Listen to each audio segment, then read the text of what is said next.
Ringo TV Reactions. We back again with another one. You already done know what it is. What we're going to be talking about today is an interesting topic. We're going to be dealing with content scavengers. Yeah, that's right.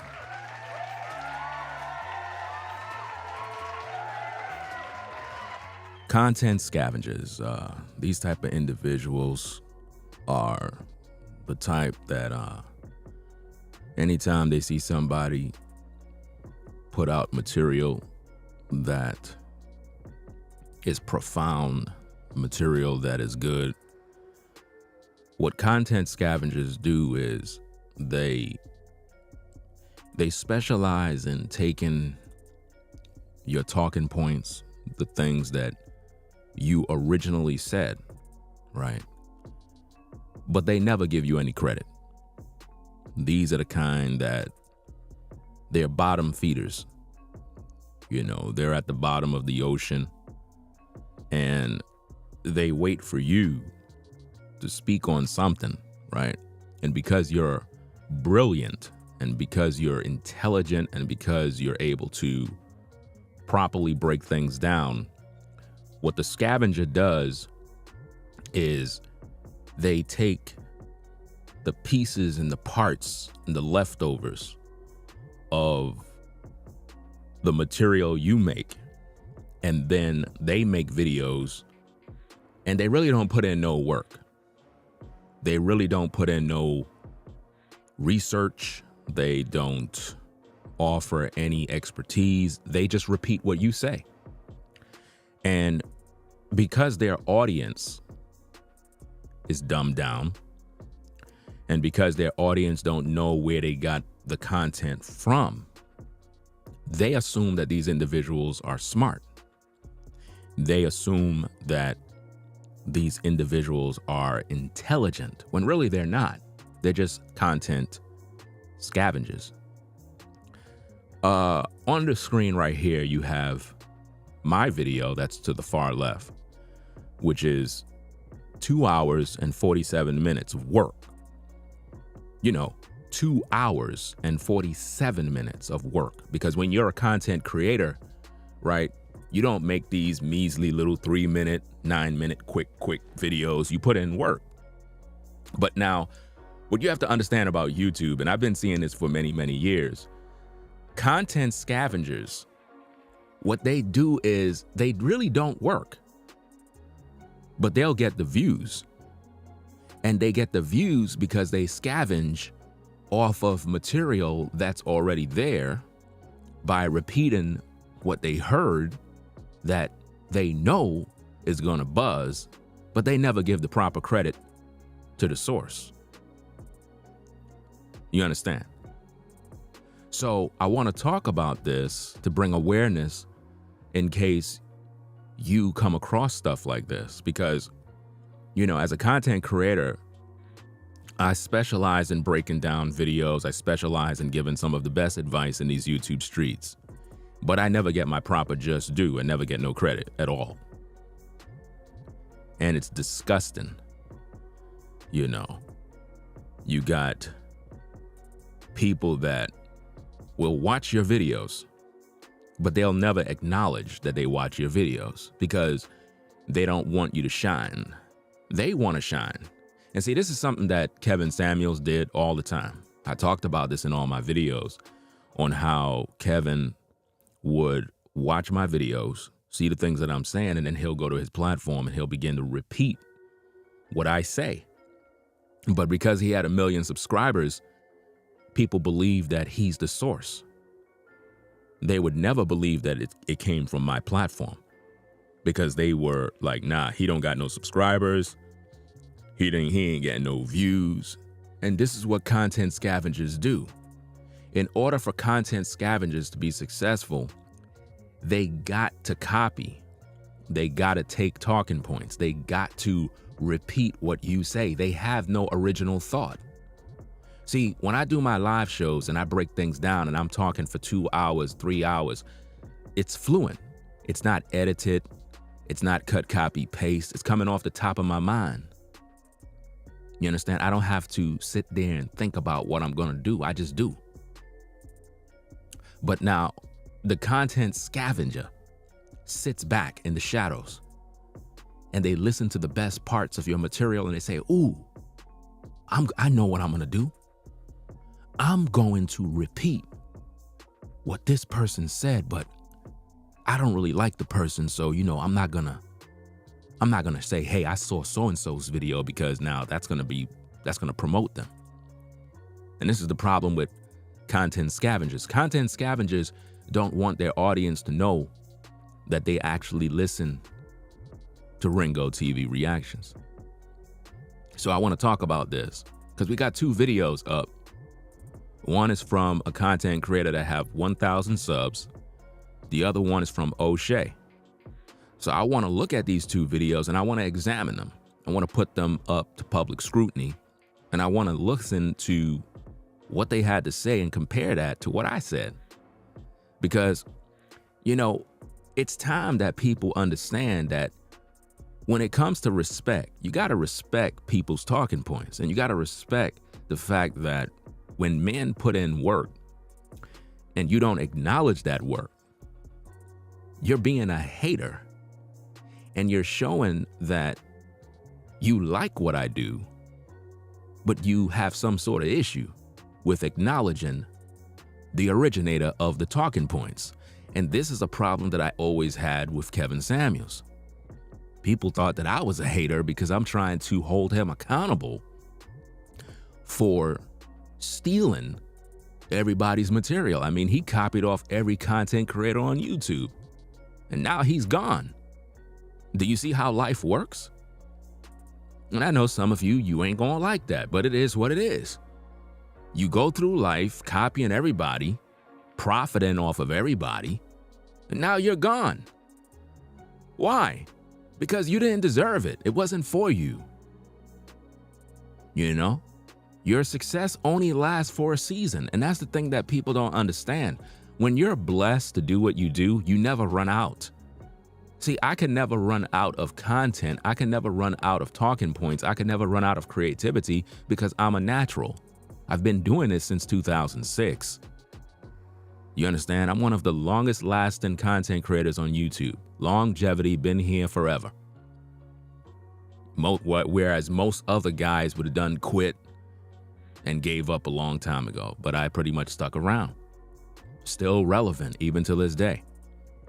But the problem is a lot of these content creators, they don't know how to acknowledge other people. They scared to even utter my name. That's how bad it is in these streets. And it's sick. It just goes to show that they like what you do, but they don't like you. But they like to use you, but they do it in a very slick way. So what we're going to do is we're going to break down these videos. We're going to break down these talking points. We're going to look at the words. We're going to analyze everything. And then you're going to take a look at my material, and you're going to see for yourself, right? Let's see what we got here. Shout out to, let me see, Jam May. I'm not sure if I'm pronouncing your name properly, but appreciate the super chat. Says, bless you, Ringo. Appreciate your support.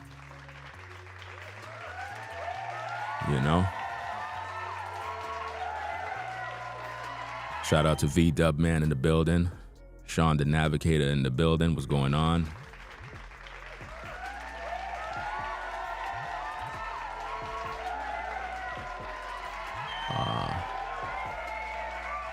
Shahana Law, appreciate you for the super chat.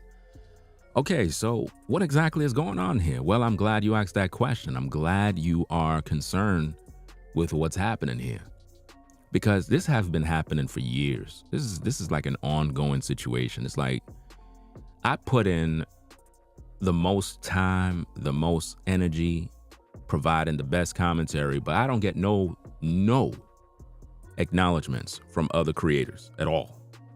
None whatsoever. All right? But they watch me. They watch my videos, and they listen to everything that I say, especially when it comes to advice.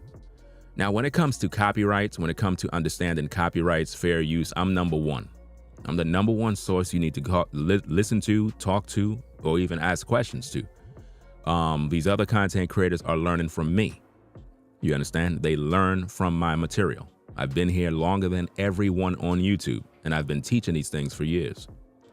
I understand the rules. I understand what's going on, and I broke down all of this in my live stream regarding MTR and just Pearly things. And I talked about a lot of different things concerning copyrights, and I noticed that O'Shea and some other content creator pretty much was repeating everything that I said. And the way things look, it's very apparent that these are content scavengers. And I got to call it what it is, because it's disgusting. It's disgusting because it's like people act like they didn't see my live show when I went live talking about this, because I was one of the first that actually went live to talk about the situation between Pearly and MTR. And because of that, I know that people were watching. And I broke it down very well. And rather than other creators say, hey, I saw Ringo's video, salute, he was right, I just want to make a follow-up video, they don't do that. What they do is become content scavengers and try to appear like they're the teacher, like they're the one with the information. And what's happening is when they go to their platform and they talk, because they may have a larger following, or because they're getting a push from a larger platform, it'll make them appear as if though they are smart or intelligent, when really all they did is just copy from me. All they did is just repeat what they heard me say. I mean, think about this. If I got 100,000 subs and somebody else got 300,000 subs and they repeat what I say, who you think they're going to listen to? You see the difference? They're going to consider the person that have more subs, because they're going to think like, well, this person must be intelligent. And then guess what they're going to do with me? They're going to say, oh, you're copying off of so-and-so. No, I'm not. That's the same thing that happened with Kevin Samuels. Anytime I would make content, I would have people come to my platform and they'll say, Ringo, you're copying off Kevin Samuels. And I'm like, really? I'm copying off him? How? I've been doing this before him. But because he is more popular or have more reach in the algorithm, they would assume that you are copying off him. That's just the way it is. So that's my purpose, to talk about these issues, because it's something that is very disgusting and it happens all the time. A lot of content creators really have no creativity at all. They have no real world knowledge at all. They just listen to other people that got the knowledge, and then they repeat the knowledge, and then they act like they did it. And their audience is dumbed down. They can't see. You understand? So now we're going to go into these tapes so we can bring out these receipts so we can establish this. All right. So let me do this real quick. Now, I put this particular video together yesterday to gather my points, right? What I did is I have everything on the screen so you can see timestamps and dates so that you know this is not being made up, right? So I'm going to play this. I'm going to play this so that you can see the timestamps and dates of when everything was created and so on and so forth. And I want you to see if it makes sense, all right? So let's play this thing real quick. Now, this video that you see here, this is my video. It's next to another person's video. Let's see what happens. All right. Now, if you can see, it says that my videos was made 7 days ago, right? Move it to the side. This person's video was made 6 days ago. You see that? 6 days ago. Matter of fact, let me look at something here because I didn't see this. Hold on a second. Wait a minute. Let me back this up real quick. Let me see this. My video. My video 7 days ago, right? This video here 6 days ago. 6 days ago. Let me see these tags. See what's going on in here. Let me see. 6 days ago, I see different content creators' names. Got all these tags. Tags.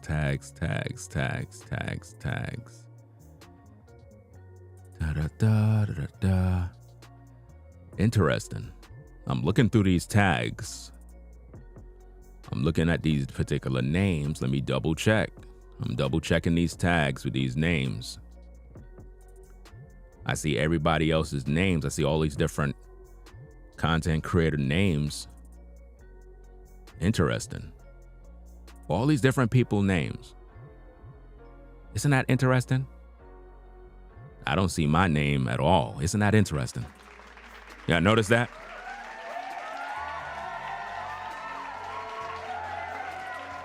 You notice that you don't see my name nowhere in there. You see all these other people names in there that really have nothing to do with the video.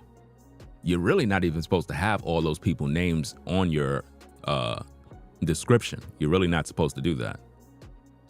If you check YouTube's terms, you're not supposed to do that.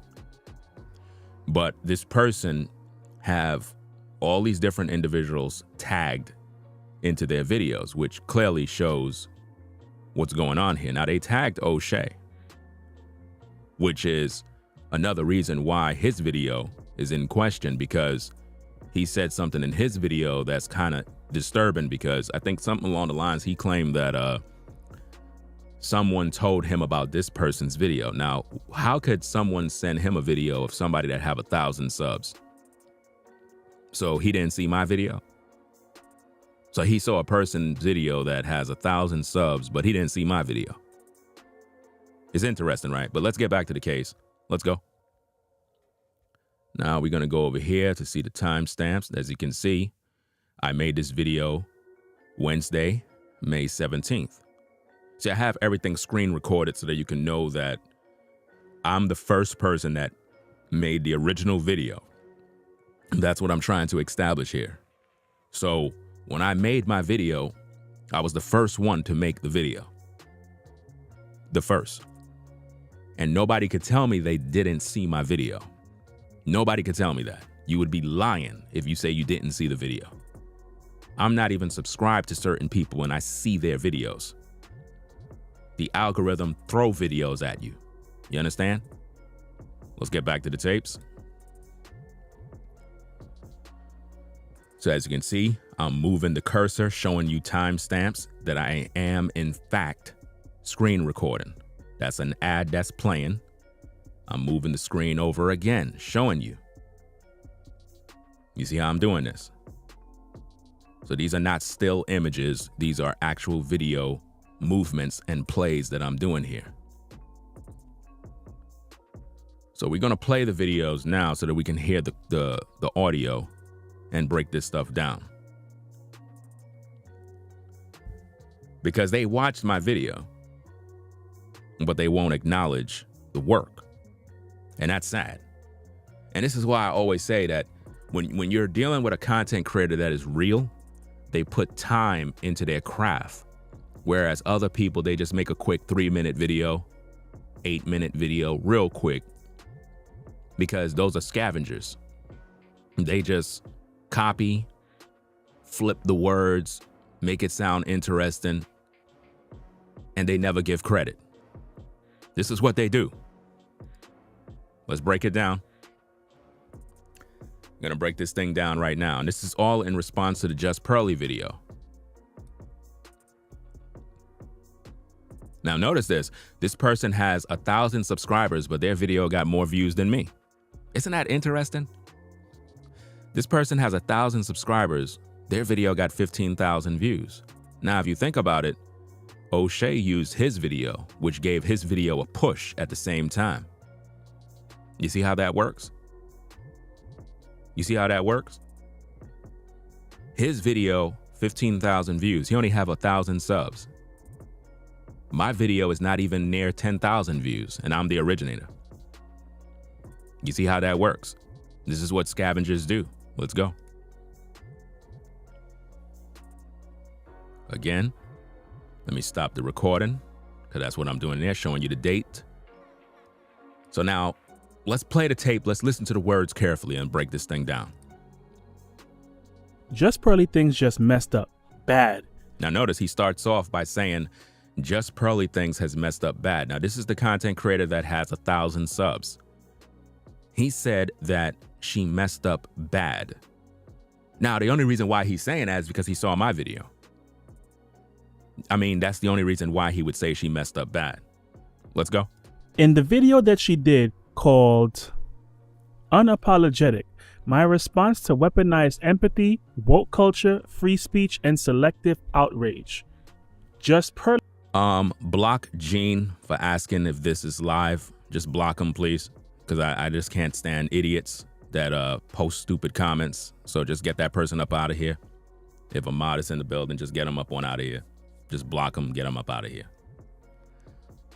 Things actually issued a threat to mediocre tutorials and reviews. If you listen carefully, this is what she said. And you know what?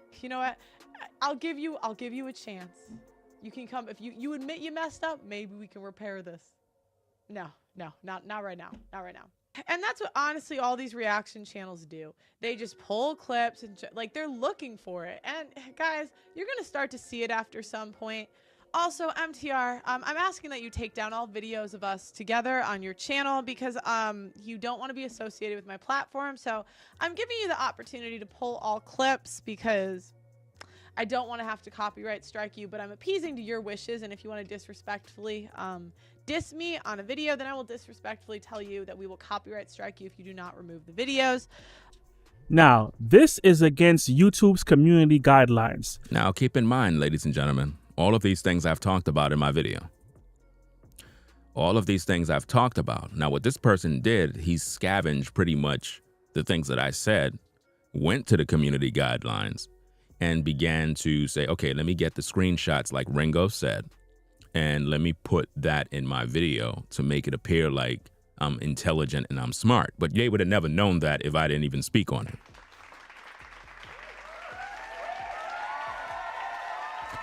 You understand? You can't sue somebody for stealing your talking points.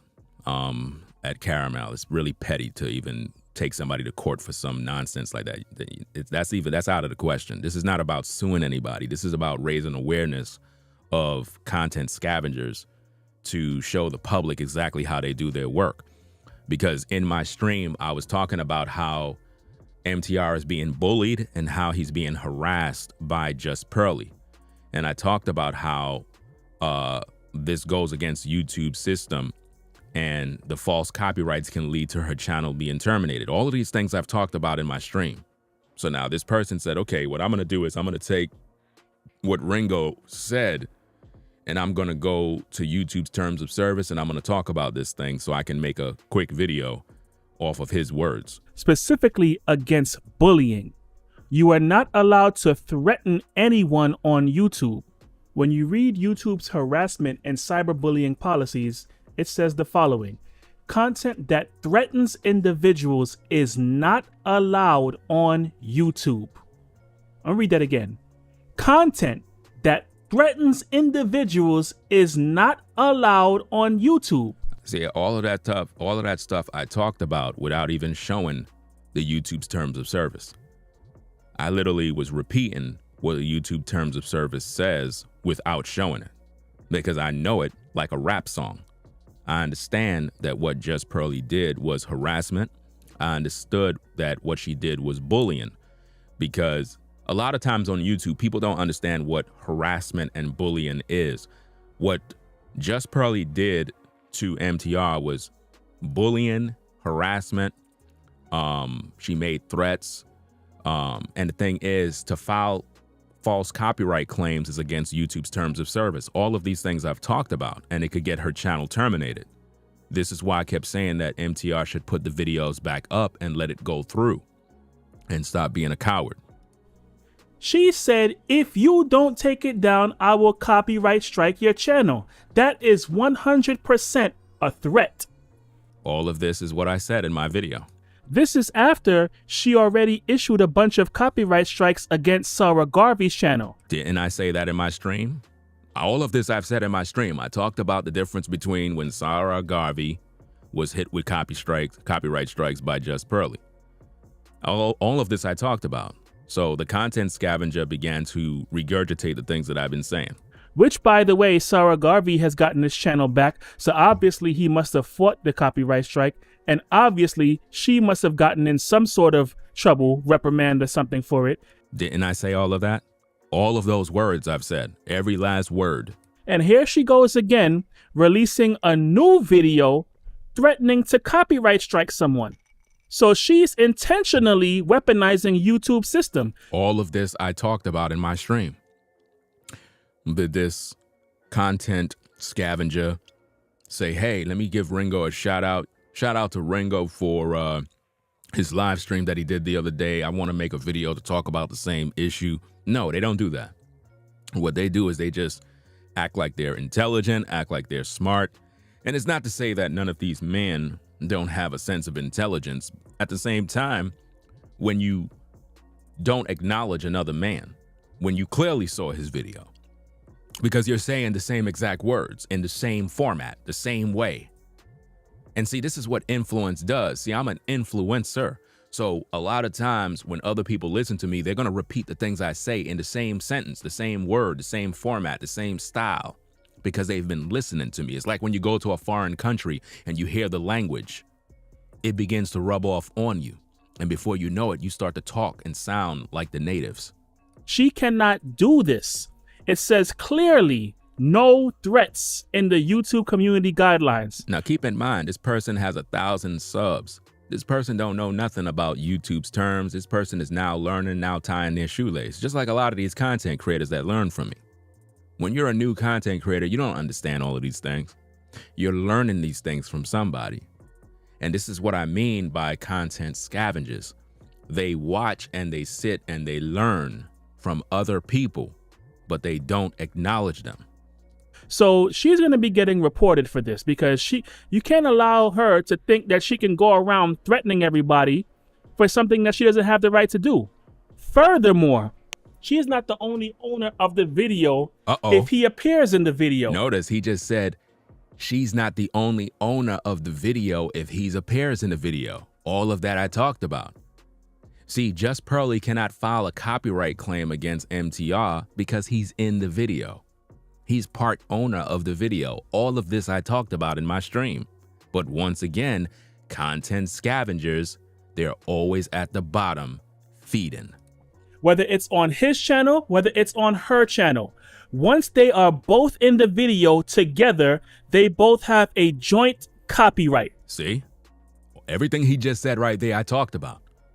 Everything he just said, I talked about in my video.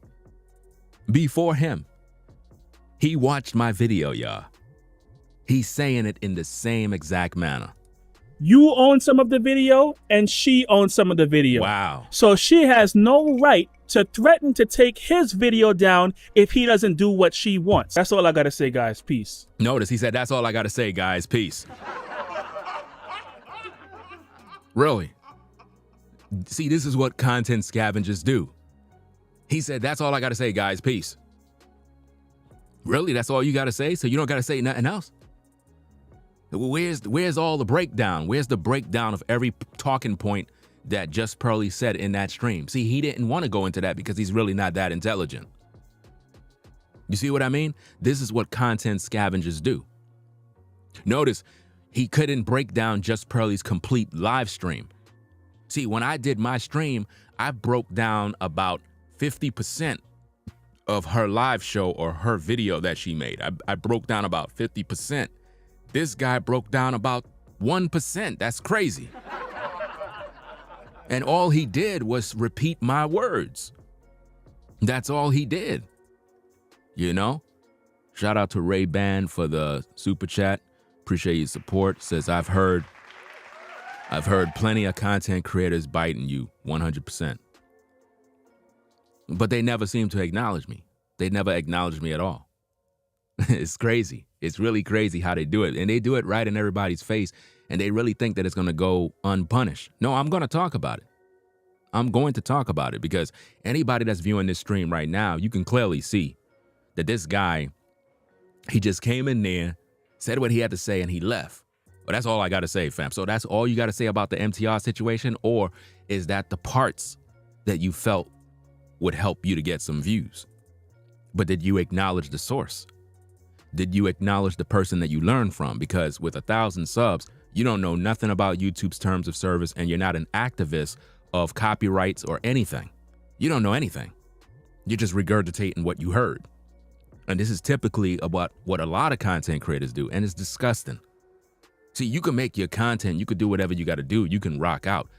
But when you just don't and willingly don't acknowledge other people that you clearly are learning from, right? You're showing yourself, number one, to be a hater and a hypocrite, because it's like you listening to me, learning from me, gaining everything you can from me. You're a scavenger at this point. You are, in fact, a scavenger. So now you heard him. Now let's listen to O'Shea's video. Let's see the connection here. Let's check this out. So I was on OnlyFans and email notification, yeah, and then he sent me this particular video on just Pearly Things. Now notice that he said that somebody sent him that video. Really? So let me get this straight. So you didn't see my video. Somebody sent you this video. With all the stuff that's going on with Just Pearly, O'Shea is basically saying that somebody sent him this video, knowing good and well that he saw my video. You see. But for whatever reason, he's promoting this guy's video. Do you see how that go? Are you seeing how this goes? He's seen my video, but rather than saying, hey, I seen Ringo's video. Nah, forget Ringo. I seen this video. Somebody sent me this video. So out of all the videos on Just Pearly, somebody sent you a video from somebody that got 1,000 subs? Really? Okay, let's hear what he got to say. In the video, it said Just Pearly Things may be in danger of getting her channel removed. Really? Just Pearly may be in danger of getting her channel removed. So you didn't hear me say that? So let me get this straight. So nobody heard me say that in my stream? See, these are the things that I said. This is why they make their titles the way they title them. I'm the one who said that she can get her channel terminated. I'm the one who said that. Because I understand YouTube's rules. I understand the terms of service. I understand that she was violating multiple rules. You see? But he claimed that somebody sent him this video, which is cap by the end of the day. Can I get a da-da-da sound effect? I cannot stand that sound effect. I think it's one of the worst sound effects you can put in a video. Man, like I was like, okay, like what is this dude talking about, right? So you know your boy is dusty, so I ended up pressing play. So let me get this straight. So you were curious about what he had to say, so you decided to press play. But you didn't press play on my video.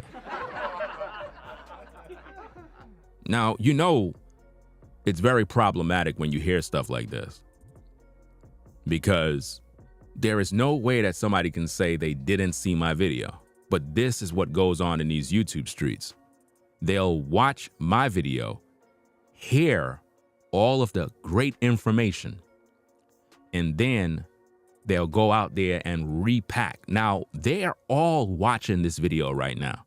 Trust and believe me, they are watching this video right now, which is more proof that they've seen my original video about MTR and Just Pearly. But once again, when it comes to acknowledging other people, they can't do that. It's not in their nature. Pearly Things just messed up bad. In the video that she did. Now notice he's playing his video on his channel, which is going to boost his numbers. You see how that works? And sometimes, ladies and gentlemen, sometimes it'd be a working collaboration. Sometimes it'd be a working collaboration, meaning that sometimes it's not really that somebody sent him the video. Sometimes it could be somebody that he know. Sometimes it could be another channel that was created to build up. And they'll act as if though they don't know each other, but they can know each other. And what it does is when he make a reaction or whatever the case is about it, what it does, it boosts the other video to help it to get views.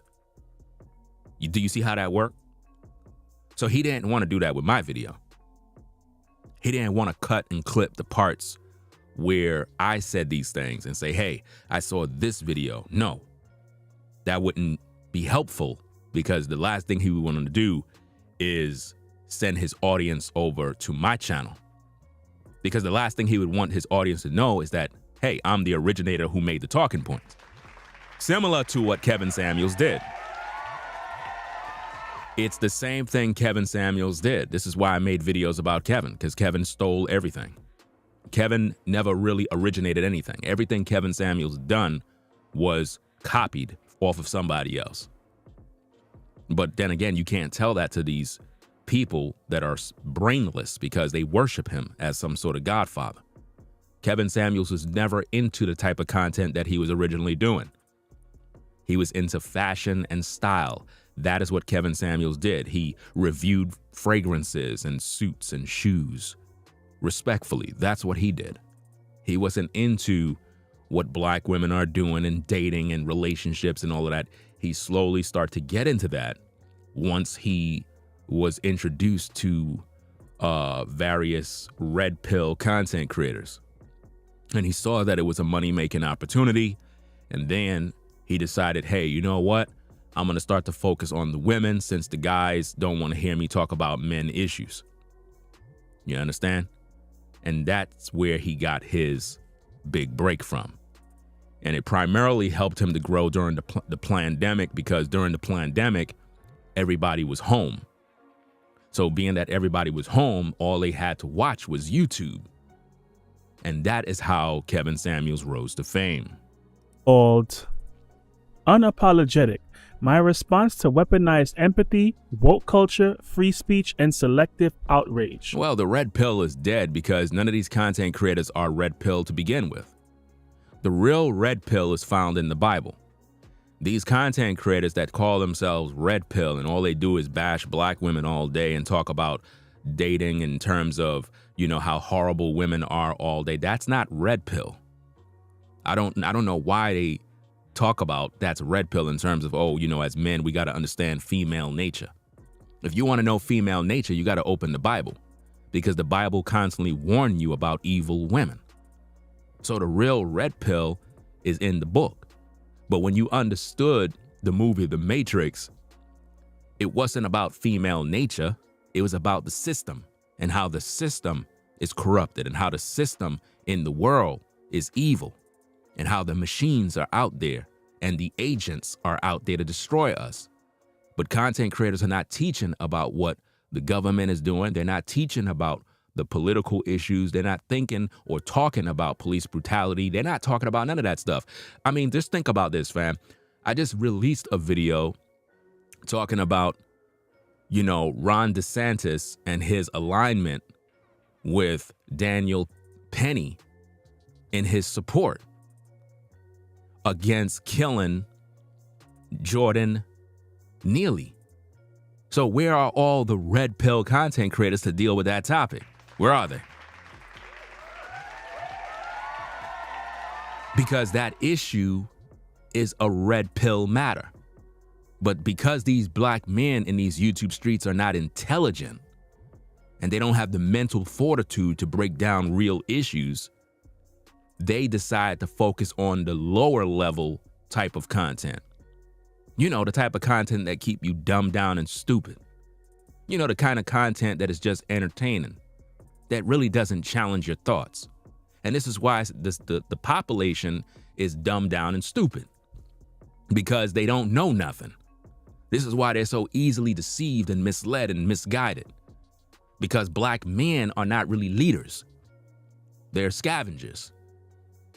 And they keep you entertained long enough so they could get paid. And they could care less about if Jordan Neely die. You would think that all these red pill content creators would be going hard in the paint about the situation, but they're not, because they don't care. It's just another ninja that died. And you already done know black people don't even care or love one another. So you can't expect any of them to really be about red pill. So the red pill has been totally perverted. The red pill is not about women. It's not about how you can get laid. It's not about none of that garbage. You guys out here wasting your damn time chasing women around. These women out here are men now. They're not even acting like women anymore.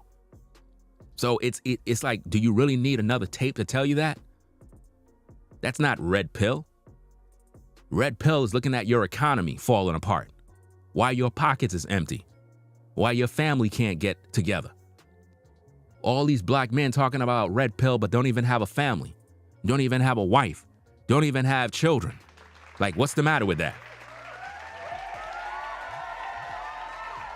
Listening to that garbage.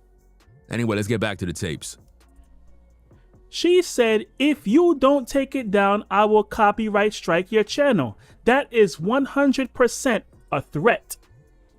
This is after she already issued a bunch of copyright strikes against Sarah Garvey's channel. Now notice, again, O'Shea is playing his tape, talking about Sarah Garvey getting copyright strike.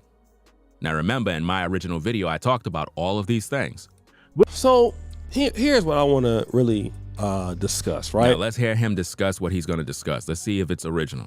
What she's saying is, if you don't take these videos off the platform, I am going to do X, Y, and Z, which is a threat, which is bullying. All of the things that I've said already. So not only is O'Shea copying, but he's copying off of the other guy, or he's using the other guy as a way of saying, well, hey, I got it from him. Are y'all seeing how this plays out? In other words, rather than saying, hey, I got this from Ringo, he's using his video as if though, hey, the only reason why I'm talking about this is because I saw this brother with 1,000 subs. I saw his video, so I'm kind of just doing a news report about it. So I don't want to acknowledge Ringo, right? So what I'm going to do is I'm going to acknowledge this other guy. Do you see how he's doing it? You got to look at it for what it really is. He's seen my video, but he don't want to say he's seen my video. So what happens is these two characters could be working together. You understand what I mean? They could be working together as a way to not make it look like he's seen my video. In other words, hey, I didn't see Ringo's. I saw that other video over there. So you saw a guy video with 1,000 subs, no traction, because if you go to that guy's channel, he hardly get any views. But you saw his video. Somebody decided to send you his video, but they didn't send you my video. Does that make sense? It's interesting because she tried the same thing with Sarah Garvey. Notice he said they tried the same thing with Sarah Garvey, all the things that I've talked about already. So wait. Hold up. Wait a minute. So wait a minute. You're trying to silence this other guy, brother Sarah Garvey, who exposed all of the weaving and selling up you're doing out there in the UK. But you've already tried to take this guy down and you lost. So what happens when you submit false copyright strikes? Uh-oh. You get your channel taken down. Notice what he said. What happens when you submit false copyright claims? You get your channel taken down. All the things that I've already discussed in my video. Yeah, you get your channel taken down. And you're just like, man, you're so vindictive, bro. Like, man, you're so vindictive, bro. Like, man, you're so vindictive, bro. Like, now remember that word vindictive. Write that down on a piece of paper or a notepad right next to you, because that's another word that I used in my stream. I talked about how she's being vindictive. You know, if you watch my stream, this is what I've been saying all throughout the stream, that she's being vindictive, using the same words. And these are the type of things that I deal with from time to time in these YouTube streets. okay, you want mediocre tutorials and reviews to suffer. You've already made fun of his cancer. I think you mad because he don't really want to talk to you like that. All of this I said. Notice he said that he believed that she's upset because media tutorials don't want to talk to her. I said the same thing in my stream. I said there's a possibility that, you know, she's mad because he don't want to talk to her because she felt very highly of him. And then it's like he betrayed her. All of that I've already said in my stream. Word for word, I'm telling you. Man, I'm just gonna be real, man. Yeah. This whole thing about trying to threaten somebody is lame. It's really lame. You know what I'm saying? And it's not cool. It's not cool. It's all of that I said, that it's not cool, it's lame, it's not right. It is bullying. Okay? You can't say I'm gonna threaten you to do this, knowing that you lost the last time you did that, and now you're out here vindictive because you got exposed. If you're in her video, now notice how I break this down. To the person who said that the YouTube streets is corny, wish you wouldn't have even waste your time on other content creators or whatever. Be very careful how you word your comments, because I'm addressing an issue. Because if you feel that way, why are you watching me? You understand? So be very careful how you word your comments. This is a serious situation. This is not something to play around with as if though it's not important. See, that's the thing with people. A lot of times people like to say stuff like you're not supposed to talk about the issues. Like, how do we address the issues if we don't talk about the issues? You understand? You have to deal with the issues so that people can understand what's going on. You don't just ignore the issues and then people just doing what they're doing and the audience don't understand. Because see, if the audience understand that these content creators copy, regurgitate, steal, then what's going to happen is they're going to lose respect for a lot of these people, because they're going to realize, like, hold up, fam, Ringo ain't even getting his just due. Why are we over here supporting this guy and he's copying off of this guy? Like, be original. And if anything, learn how to acknowledge other people. I don't give a fuck if you mad with me. Real talk. Look, you can have a personal issue with me and still show respect. You understand what I'm saying? I don't got to like you as a content creator, but you can still acknowledge people. But when you just blatantly copy and act like you innocent, nah, we gotta address that issue, fam. We gotta address that straight. Now listen carefully to the tape. And she filed a copyright notice, you can sue her for damages. So why don't you just get an easy bag? That's like me doing a reaction video and she filed some bogus copyright claim. I'm suing her and I'm gonna get an easy bag off of her. Do you understand me? But you a coward, bro. Because if you in those videos, see, I don't watch your channel, so I don't know if you in those videos. But if you are in her video, in her studio, on the set, and you're in the video, and she basically allowed you to have the video on your platform because you worked with her. So it's an equal opportunity thing. You both was working together. So you have rights to that video just as she have rights to that video. Once you're in that video, it's a collaboration. Notice what I said right there, ladies and gentlemen. Notice what I just said. If you're in the video, it's a collaboration. You have rights to those videos. Do you see how the other guy with 1,000 subs copied everything that I said? So it doesn't matter if it was filmed in her studio or what the case is. I got to get my copy. That's right. I was there doing content. So I don't know why you took down your videos like a coward. I'm just speaking to you straight. Put them videos back public and let her file them copyright claims. And then sue her. Sue her for that. And he can. I'm serious. I don't know how you a content creator with 500,000 subs and you don't even know the basics of the law. Like, you got 500,000 subscribers and you scared of Just Pearly, bro? Scared. Put those videos back up, bro. You put the videos on private. She made him take down his videos. You understand? Just Pearly made MTR take down his videos and he took them down like a coward. That's sad. Now, I don't know. Was MTR in the video? Because now if he wasn't in the video, then now he really can't do nothing. If he wasn't in the videos, he can't do nothing. But I'm telling you straight up, and this is real talk, no game, no cap. I ain't rocking with none of you content creators in these spaces, but one thing I don't like is false claims. Notice what I said, I don't rock with none of you content creators, but I'm gonna deal with issues with false claims. I don't rock with no MTR. I'm not cool with none of these people in these streets. You know what I mean? At the end of the day, a lot of these content creators can't stand me because I spoke against Kevin Samuels. Let's just call it what it is. You know what I mean? They're mad about that, and they're gonna stay mad about that, you know? But at the end of the day, when it comes to real issues like copyrights, fair use, people harassing people like Just Pearly did MTR, I'm gonna speak up about those issues, even if I don't rock with people. Because at the end of the day, when people watch my content, it's not just for MTR to learn from, it's for everybody to learn from as a collective.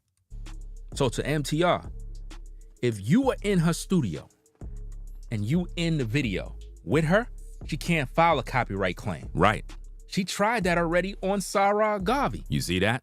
It didn't work. It didn't work. His channel was up for termination.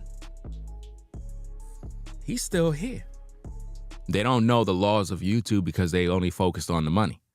And half of these guys never had a channel loss. You know what I'm saying? I'm pretty sure MTR never lost a channel in his life. So he don't know what it means to fight battles. He probably never even had a copyright strike. You know what I mean? So those type of things, it concerns him, and he gets worried real quick, you know? Because remember, that's his livelihood. So if Just Pearly threatens him, he's going to bow down. So he took down the videos. He don't even know his own rights. This is why I keep saying that a lot of y'all be listening to these content creators as if though they giving y'all advice, and they don't even know their own rights, fam. Like, they giving you stuff that's regurgitated from other people. This is the thing that a lot of y'all don't understand.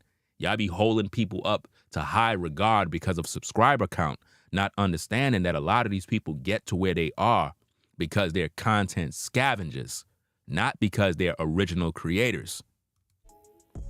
So what do you got to lose? Now, I don't know if he's going to sue her. He got grounds he could sue her. Sarah Garvey could get an easy bag. This is the problem. People are ignorant. To Ebony, YouTube is a business. YouTube can make you a millionaire. A lot of times people, y'all view YouTube like y'all just viewing videos, not realizing that a lot of YouTubers are multimillionaires. You can start a channel and become a millionaire in 1 year if you're really good at what you do. I need to make that very clear, because I don't know if you think this is a joke or if this is funny, or you think that YouTube is like a little game. People are millionaires on YouTube. While you have to go to the 9 to 5 to get a check, content creators can get $80,000 in 1 month.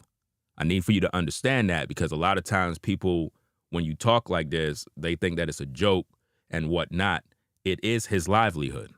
You know what I mean? YouTube is a job. It's a business. It's what people do. And it's big business. And a lot of people just don't understand how this works. People invest a lot of money and time into this. You got gamers, you got people that do unboxing videos, and they make millions of dollars. You may not be a millionaire, not everybody, but at the end of the day, you can make $10,000, $20,000, $30,000 a month. Now think about that. Compare your weekly, bi-weekly salary to somebody that's making $20,000 a month. And let's laugh. It's not a laughing matter. It's very serious. And this is why MTR took down the videos, because he don't want to mess up the flow of the income. That's the last thing he want to mess up. That's why he took down the videos. I need to make that very clear, because people think that a content creator is just somebody just making videos all day and it's a waste of time and it's not a real job. Do you see that studio room right there? Do you see the room that I'm in? You know how much money that costs? If I told you the price and the value of my studio, it'll make you go, wow. You know what I mean? It takes a lot of money, time, and investment to connect and build. And then you have to apply talent and everything else that goes into it to be successful. Does that mean everybody that come on YouTube and start a channel is going to be successful? No, you have to have talent. You have to have something that's worth listening to. You have to be able to produce content that will engage an audience. So YouTube is a business, big business. Ignorant of the law. That filing false DMCA claims can make you lose money. Because half of these cats in these streets that do that, they do that as a way to bully people. Notice that. To silence people into submission. Notice what I just said. They do these things to bully people, to silence them into submission. But you try that with the right person, they gonna take your money. And then I'm gonna make a video about it. Isn't that great? Imagine getting a bag off one of these content creators that got 1 million subs and got banked, and then on top of that, making videos about it. I'm telling you, fam. And thanks for getting that person up out of here. Do you see, ladies and gentlemen, how you cannot speak to people how they're not intelligent enough to just pay attention? Imagine you're on my platform in my chat room and I'm addressing your comment. And rather than you be an adult and listen, instead you're popping attitudes. You see do you see what we got to deal with as a people? And this only happens with black people. It doesn't happen with Caucasian people. They don't do stuff like that. They understand that when you come to a platform, you show some respect, number one, because that's how us men live by. We live by respect. So if you're not going to show respect, it's not cool. It's not helpful to anybody. You got to be respectful. You can't come into a platform and then disrespect everybody or show disrespect. You got to be calm, cool, and collected and pay attention. Now, did I say anything to that person that was disrespectful? No, not at all. What I did is I addressed their comment, because a lot of times people laugh and they think everything is a game. You know what I mean? The average person on these YouTube streets, they don't have a studio like this. You know what I mean? They don't. It takes time to build and time to develop. It takes a lot of work, and I did it all by myself in terms of design. Why? Because it allows me to produce content, and it allows the visuals and everything to be excellent so that people, when they watch me, I'm set apart from everybody else. Because a lot of times you have content creators that got millions of subscribers, but they don't got a studio set up. They don't. They just sit there talking on their cell phone. And that's how they treat their audience. No, I think that my audience deserves better. I believe that with the investment or any time, any money and support they give, it should go back into the business to produce the visual quality that is needed, so that rather than watching TV and these movie studios and all this other stuff, they could watch something on YouTube that looked better than what they see on TV. All right?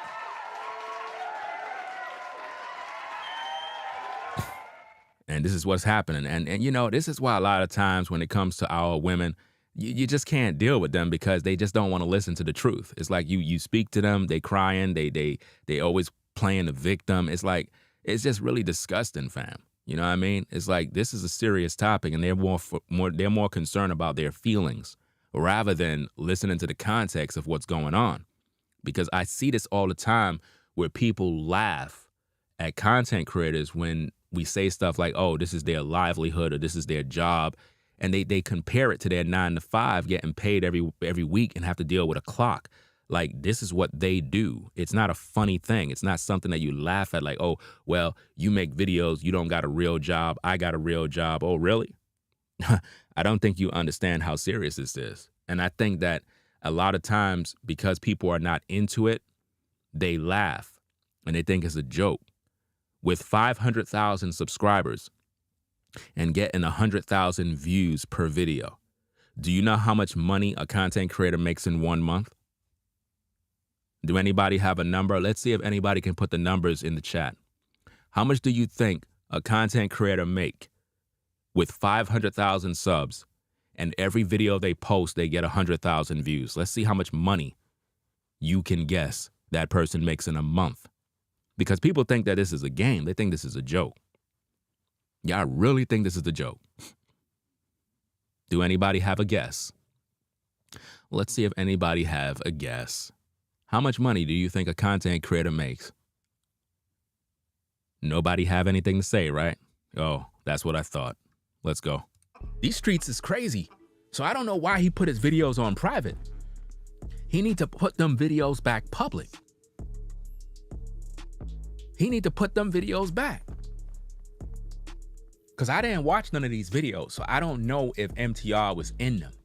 But if MTR was in her videos, if he was in the studio and you see him in the video, she can't file copyrights on you, bro. At 500K subs, 100,000 views on every video, a content creator is able to bring in $50,000 to $100,000 a month. Do you understand? Let those numbers marinate a little bit. 50,000 to 100,000 and more. Some YouTubers bring in $1 million. Do you understand? 200,000 a month. $300,000 a month. So while you at the 9-to-5 waiting for your check, I need for you to understand that there's content creators that are getting in that kind of money. Why? Because they put in the work. So while you laughing and thinking this is a game, it's not a game. This is big business. You can become a content creator and make more money than an artist in the music industry. You got rappers that don't even make more money than content creators. Why do you think all these rappers are on YouTube? Have it ever dawned on you why all these rappers are on YouTube? You haven't put it together yet? You have content creators that came from the rap battle community. And now they got platforms that are big platforms. You got content creators like Math Hoffa. He got a successful YouTube platform. Remember, he was into the battle rap business. But now he's a content creator. You see how that works? You got various other rappers that they just said, hey, I'm going to start a podcast. And now they're doing crazy numbers. They're making better money than when they were in the industry. So keep laughing. Keep thinking that everything is a joke. Keep thinking that this is a game. It's not a game. It's business. You see it as a game because you see everything as entertainment. While you being entertained, everybody else is making money. Always understand that. Podcasting is big business. Big business. You think I'm going to make this video to talk about this issue because it's a game? No, it's serious business because I put my time and my energy into the things that I talk about. So when I see content scavengers, it's disappointing because they don't want to acknowledge you. But they learn from you. They learn from what you talk about. She can't. And that's just sound advice. Remember, she's young and naive. She don't know nothing. She has to pay for advice. She has to pay for people to tell her what to do next. So she's threatening you with copyright claims. But at the same time, you have rights too. Right. You see, it goes right back to what I've been talking about. If he's in the video, he have a right to the same copyright. So she can't file a copyright. This is what the content scavengers actually listen to. They listen to the things that I've said because I actually understand copyright law. I understand how it works on social media. I've been teaching on this for years. All of these other content creators do not have a track record of content on their platform talking about copyright issues, fair use issues. None of them have that.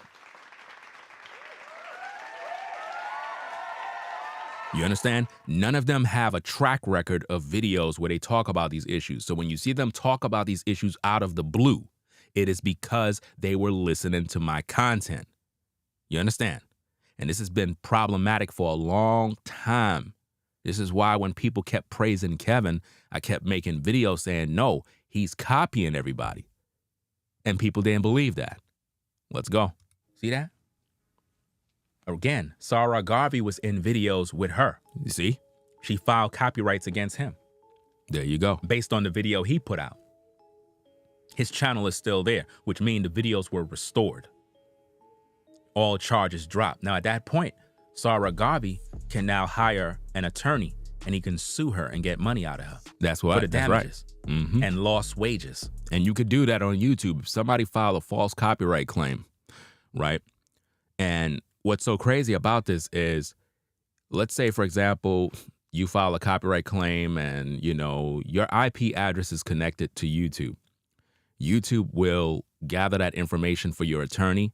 And no matter where you are, wherever that copyright claim came from, you will be sued. So if you're a person who only have a few dollars in your account, that account will be empty. It's just that simple. So R.R. Garvey can file, he can sue Just Pearly even right now. If he want to, he can get an easy bag off of her because of the lost wages, pain and suffering, and the fact that he wasn't able to earn any monetization on those videos for the period of time that it was down because it was a bogus claim. He was in the videos, so there's no way for her to file those claims. And she don't even have a copyright registered. There's no registration for those copyrights. People abuse YouTube's system. They weaponize YouTube's system against other creators that they want to bully and silence. These are the things that I was talking about in my video. And it's all to try to stop your momentum so that they can be ahead of you. You have to understand how this works. This is why I keep telling you that YouTube is big business. And a lot of times when people feel that you're rising above them or you're gaining momentum, they try to suppress everything you do so that they could be on top. This is why you have content scavengers, because they don't want nobody else to even know you exist.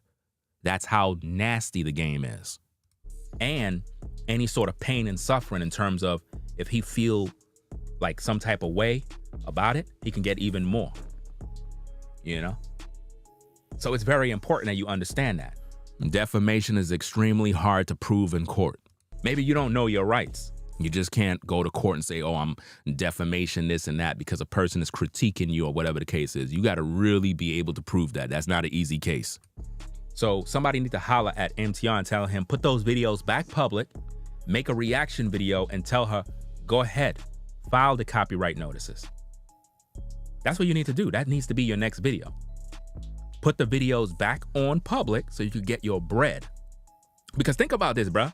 And again, I don't even rock with you and I'm giving you advice. Imagine that. I don't even rock with you.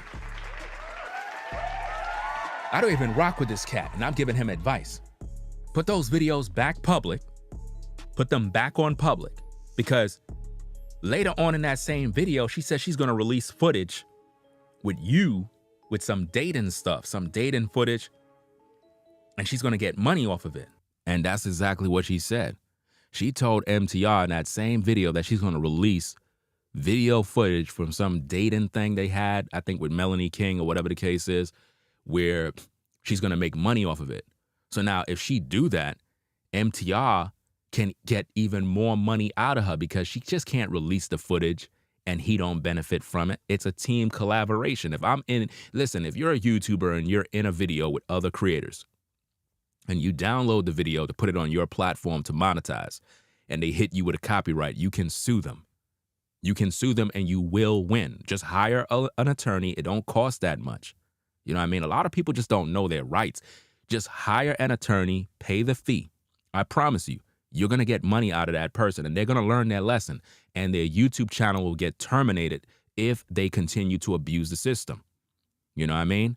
This is the way it works. Shout out to Team Fatty for the super chat.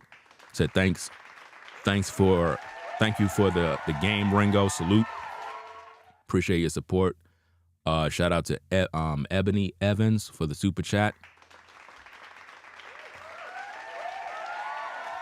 Because a lot of times people like to abuse other creators because they don't want you to win. YouTube is big enough for everybody to have success on it.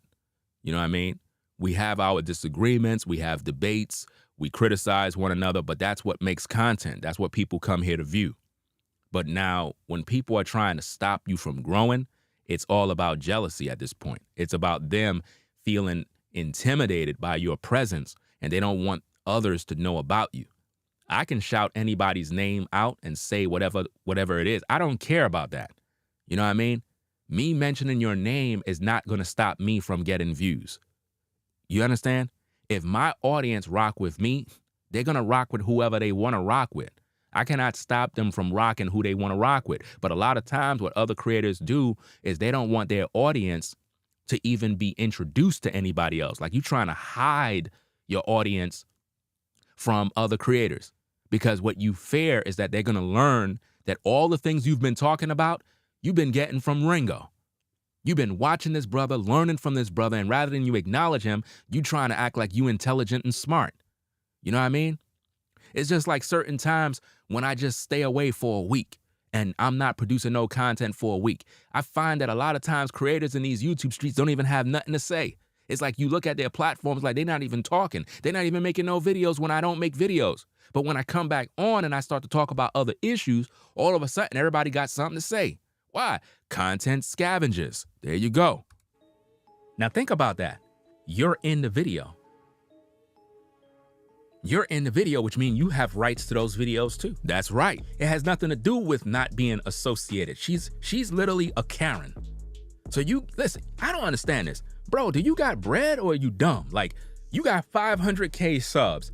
You don't got no attorney? You scared? What, she Caucasian? You scared of her? Bro, put the videos back public. Let her file the copyrights. Contact an attorney that deals with these type of issues. Let them know what she said. Get the audio tape. Download her video. Show that to your attorney. Let her file the copyright claims. I promise you, you'll get a bag. Easy. You'll definitely get a bag off of her. With 1 million subs, you know what kind of bag you could get off Just Pearly, fam? I don't know why Sarah Garvey ain't go hire an attorney and do what he got to do, he'll crush her entire channel. He'll literally crush her. She'll be like literally in trouble. And once YouTube find out that you have some sort of lawsuit or whatever the case is against her, it's over for her. Her channel gonna get terminated because YouTube is gonna look at this as a liability, because they're gonna be like, nah, this content creator is bringing heat on our platform. This is why when these creators file a copyright takedown notice, YouTube take down your video immediately. They don't ask you no questions. They take it down because they're assuming that the person who filed the complaint have a real copyright. They're assuming that they already have a court order against you. That's why YouTube take down your video with the quickness, because they don't want to be sued. They don't want to be held accountable for any damages. Do you understand? But the problem is, once they do that and you file a counter notice, YouTube is going to tell that other person who filed the DMCA claim that you got 10 business days to provide a court order. Because again, they're assuming that you already have it already. It's not that they're giving you 10 days to go to court to get the document. You should already have the document. Do you understand how that works? So YouTube is assuming you already have the copyright and the court order claiming that you infringed against their copyright. So they're giving you 10 business days to provide that to YouTube. You would have to fax that information to YouTube. And if you don't, then YouTube will restore the videos they taken down. But see, a lot of times as content creators, we get excited when our videos get restored and we say, hey, we won, our videos are restored. No, that's not the end all be all. At this point, once you get your videos restored, the next thing you need to do is hire a copyright attorney. That particular attorney, what they will do is, you can do this or the attorney can do this, where you contact YouTube and you let YouTube know that you are suing the person who filed the complaint and you're requesting their personal information. By law, YouTube have to give you their personal information. You will get their home address, you will get their telephone number, you will get their email. See, people don't understand these things, but this is how it works. Once you get their information, see, you could get it or your attorney can get it. Either way, you can get it. It's your right. And YouTube will give you the info because, in fact, they filed a bogus complaint. Your videos was restored. It's on record. YouTube know they violated you. So now when you contact YouTube and you let them know that you're pursuing legal action against this content creator, that you need their personal information, that's a request that they have to give you. And if YouTube try to give you any sort of game playing or nonsense, just let your attorney do it. Let your attorney speak for you. And once you get that, you go through the process. Your attorney will gather the information and they will let that person know that they're being sued for damages. And you're going to have to settle out of court. That's right. So with Just Pearly, she's going to have to settle. And she's going to have to pay MTR and she's going to have to pay Sarah Garvey. But again, if you don't know your rights, if you don't know how to use the system to benefit yourself, then you're going to get taken advantage of. Because if you're a content creator with a large platform, that means you got a lot of money to lose. So if you try to silence smaller creators that have a few subscribers and you figure you can bully them with false DMCA claims, all they got to do is just take the things that I'm saying in this video and go to court with you. And you're going to lose. I promise you, you're going to lose because you're in violation and all the receipts and the proof is there. And you're going to lose all your money. And I recommend that once you win your court case, to make videos about it and earn revenue and let the public know that you sued so-and-so content creator and how you got paid for damages, and let them know. Don't ever do that. Follow the rules and stop trying to bully people with false copyright claims. You don't have no ownership over a video, especially if you have a video under fair use. You know what I mean? Don't do that type of nonsense. So what she did to Sarah Garvey, he can still go hire an attorney. It doesn't matter if a year passed by. You can still go hire an attorney to sue her. So I don't know what kind of relationship MTR have with her or why he took the videos down. I don't know if he put it back up because I don't watch his channel. But at the end of the day, he has grounds to deal with her accordingly, to make an example out of her for her actions, because she was in fact bullying him, harassing him, and made public threats with copyrights when she worked with him. It was a collaboration. It's like if Jay-Z and 50 Cent is on the same rap album, they both have rights to the revenue of that song and that album. Jay-Z can't say, hey, since me and you got a beef, you can't earn from this record no more. Nope. It doesn't matter if they beefing. He's going to still collect royalties. It's business. You understand? Let me see. Shout out to D-Mad for the super chat. It says, thank you, Ringo. You truly been a blessing on my walk with Christ. You bring truth in all your videos. Discovered you 2 months ago. Salute.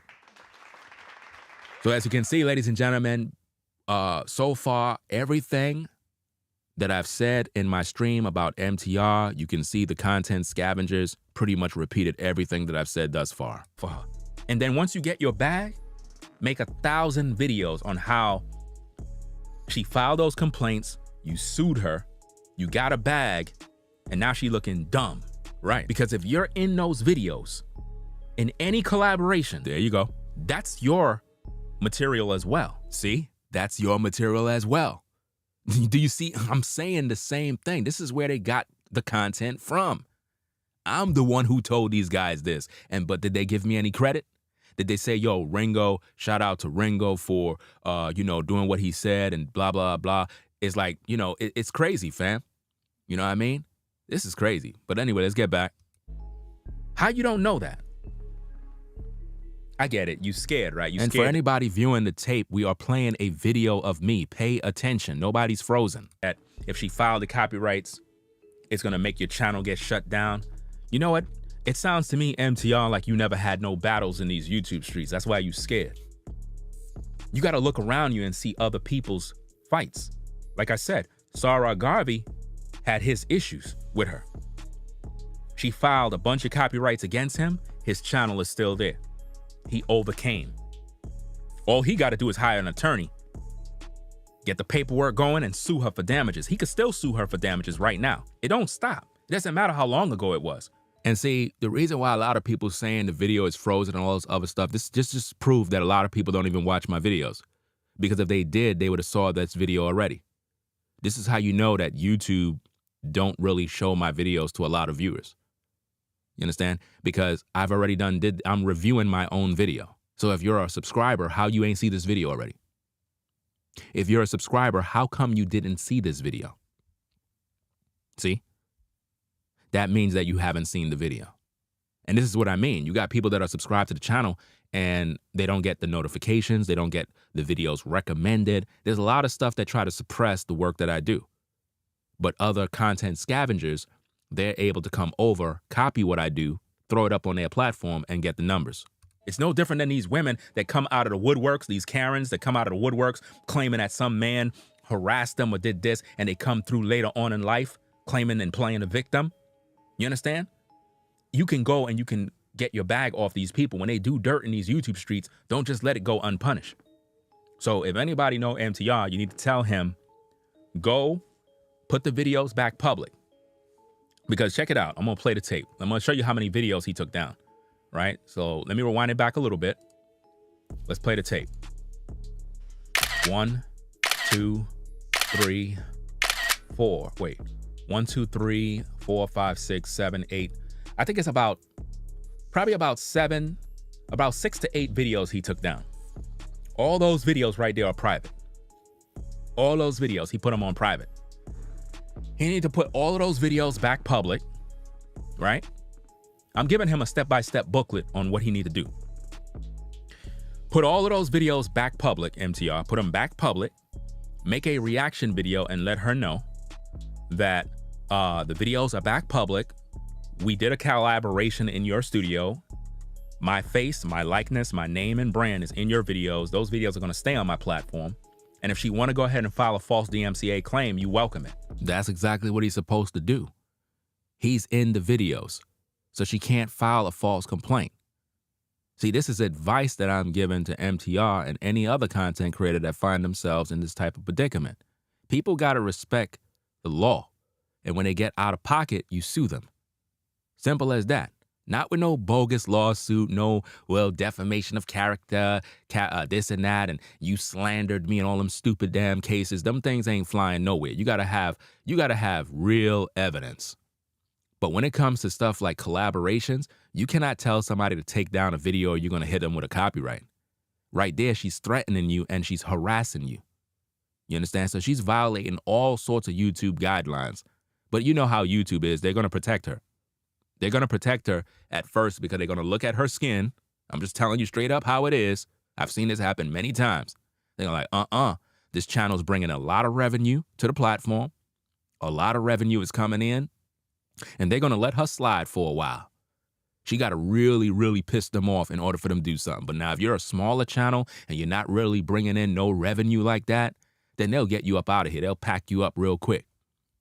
I'm telling you, this is how it is. They're just not going to just move a channel out of the way when it's bringing in a lot of money. You know? Yeah, MTR is scared. He's scared because he's afraid that he's going to lose his channel because he never lost his channel. I don't believe that MTR ever lost a YouTube channel in his life. Have you ever heard MTR talk about losing a YouTube channel? I don't think he ever lost a channel. I don't think he ever got a copyright or any sort of trouble. He's been clean cut in these YouTube streets for years, and for whatever reason, the thought of getting hit with a copyright makes him nervous. It's not nothing to be nervous about when you know you didn't do nothing wrong. That's why I said he need to put the videos back public, let her do what she have to do so he can make an example out of her. I personally think that they're going to get back together and do business. Because remember, she got video footage of a dating show thing that they were collaborating on. So there's a possibility that they're going to be working back again. You know, I believe that they're going to work back again because if you watch my video stream, Just Pearly said if he contacts her and I guess apologize and work things out, I guess she'll make everything go away. You understand? That's how you know that the threat of the false copyrights is bogus because he never violated anything. She's just upset because she thought very highly of him. He understand her business strategy. He was in her studio. So she was greatly offended. So she's being vindictive. All of these things I've talked about. Once you do that, you hire your attorney and you sue her. Simple as that. You're going to get an easy bag. I promise you, you're going to get an easy bag. She's going to look stupid and it's going to give me material to make a video. That's true. I love stuff like this. This is my cup of tea. Notice I said this is my cup of tea because I always talk about copyrights. I always talk about terms of service. I always talk about the rights of creators on YouTube. I talk about these all the time. I'm always bringing awareness to your rights and what you need to do, and I always offer advice. So when I see other creators trying to sound like they understand these things, they getting that from my video, fam, because they have no history on YouTube talking about these things. Never. You have a beautiful case right here. You actually took the videos down. You can show your attorney this too. Your attorney will tell you why you took the videos down. You collaborated with her. Like, what are you dumb? What's the matter with you? Shout out to Medora, I believe the name is. Medora for the 5. It says, you're good, Ringo. I'm subbed up, just working and been taking care of business. Salute for the support. What's the matter with this guy? And again, this is off the assumption that he's in the video. I don't watch his videos like that, so I don't know if he's in any of those videos. But now, if you look at the video's title, Modern Woman Get Humbled on podcast, Melanie King.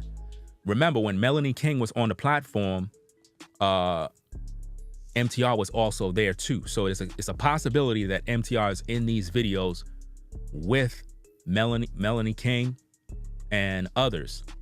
So again, if MTR is in the video, if you're listening to this stream, because I know you are, right? Notice how I said I know you are, just like all these other content creators are in my videos.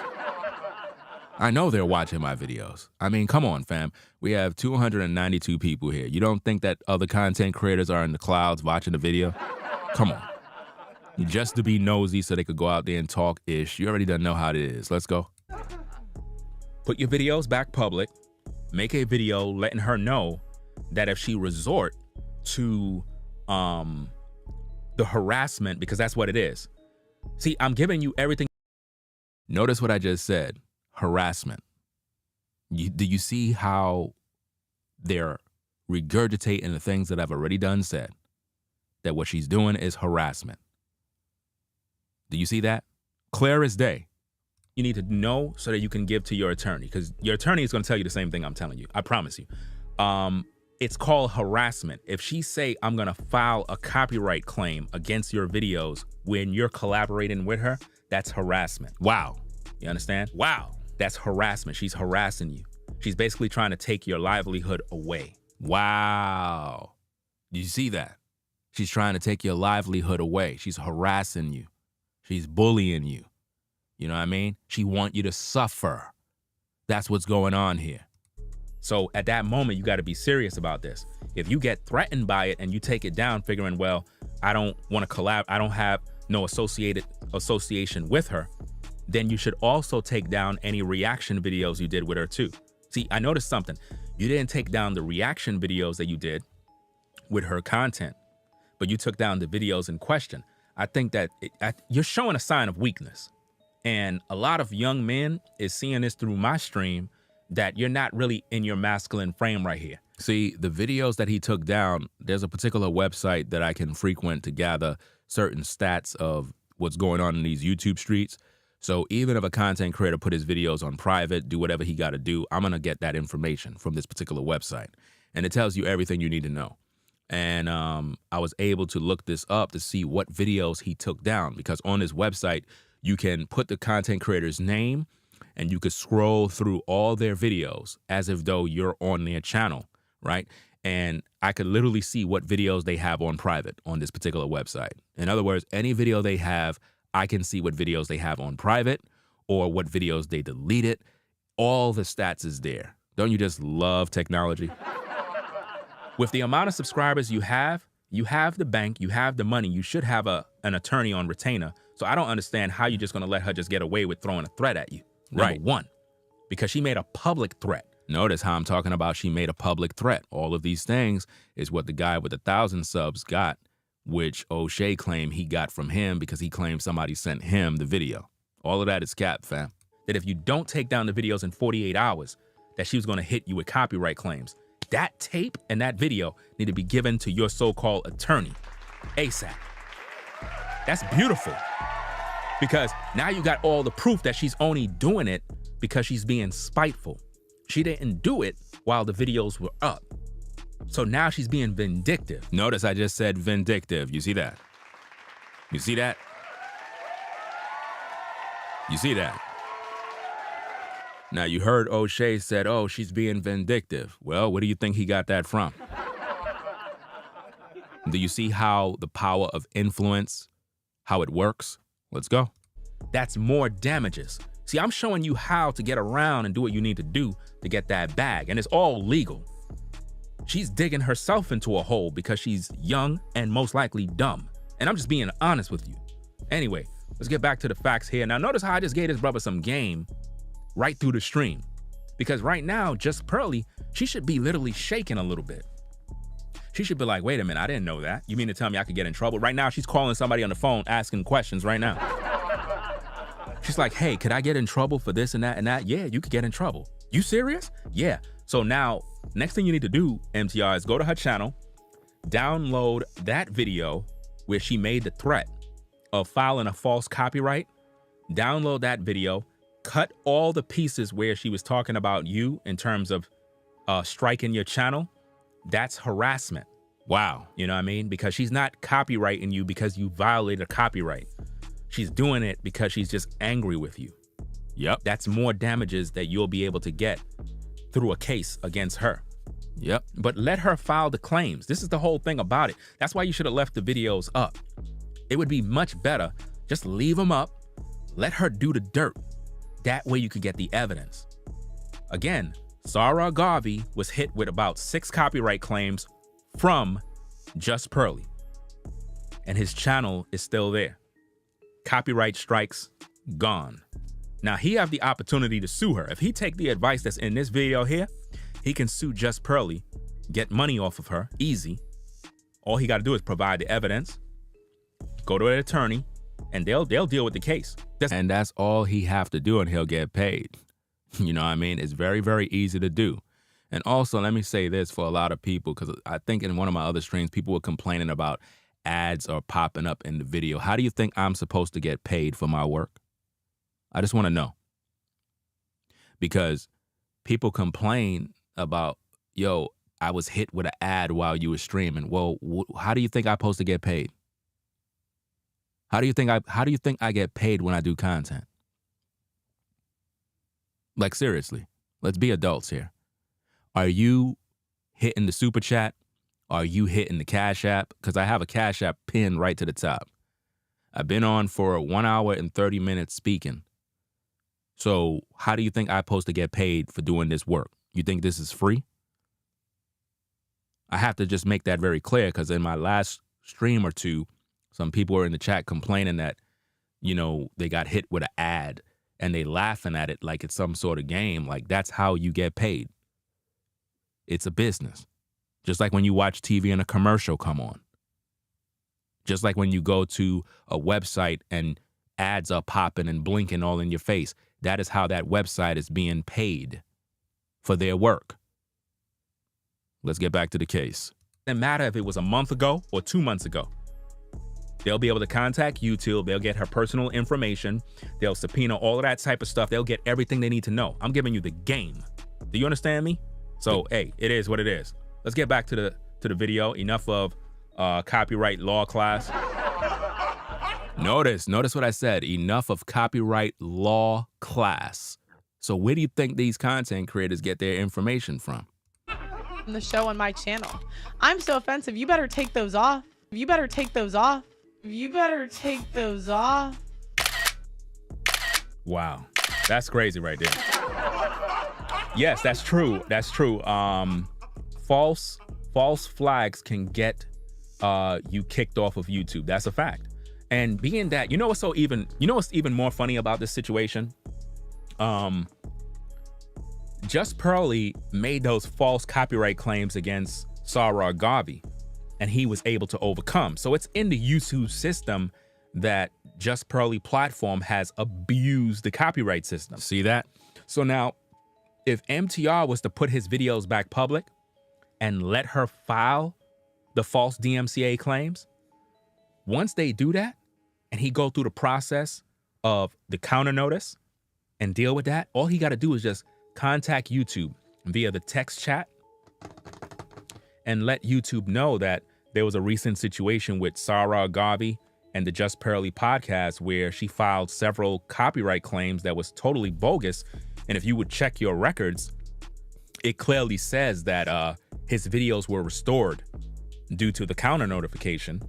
And furthermore, YouTube, according to your terms of service policy, it says it right here in clause 15, whatever, that if a channel willingly signs that they agree that this copyright is in good faith, that if it's false, their channel could be terminated. Do you see that? If you let YouTube know that. Do you see how I'm explaining how it works?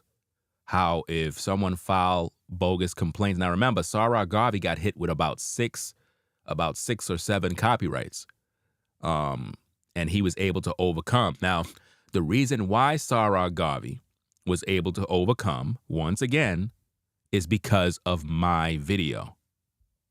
Look, people, if you go back in my live streams, look at the video that I've done about the Sarah Garvey situation. I gave him advice in my video, right? And what happened? I talked about copyrights. I talked about what he needed to do. And then what did the content scavengers do? Content scavengers, I believe one of them is the Phil Advice Show. And I like Phil the Advice Show. You know what I'm saying? I believe that he's a good content creator. But he was a content scavenger during that moment. Because he made a video talking about copyrights. Why? Because he was trying to get the attention of Sarah Garvey. And it made it appear like he was giving him the information, and people were praising Phil for his contributions on giving advice when really the advice came from my platform. But Phil never acknowledged me. Do you understand my points?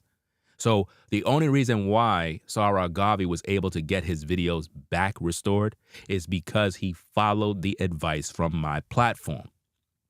And he was able to successfully do what he needed to do. Because his channel was going down. Why? Because Just Pearly was out to literally take away everything that he built up. But did I get any sort of acknowledgement for anything? Did I get any shout outs? Did I get anything in return in terms of, hey, Ringo, thanks for helping me from Sarah Garvey? Did I get anything? Did I get any public acknowledgements? You understand? See, this is my point.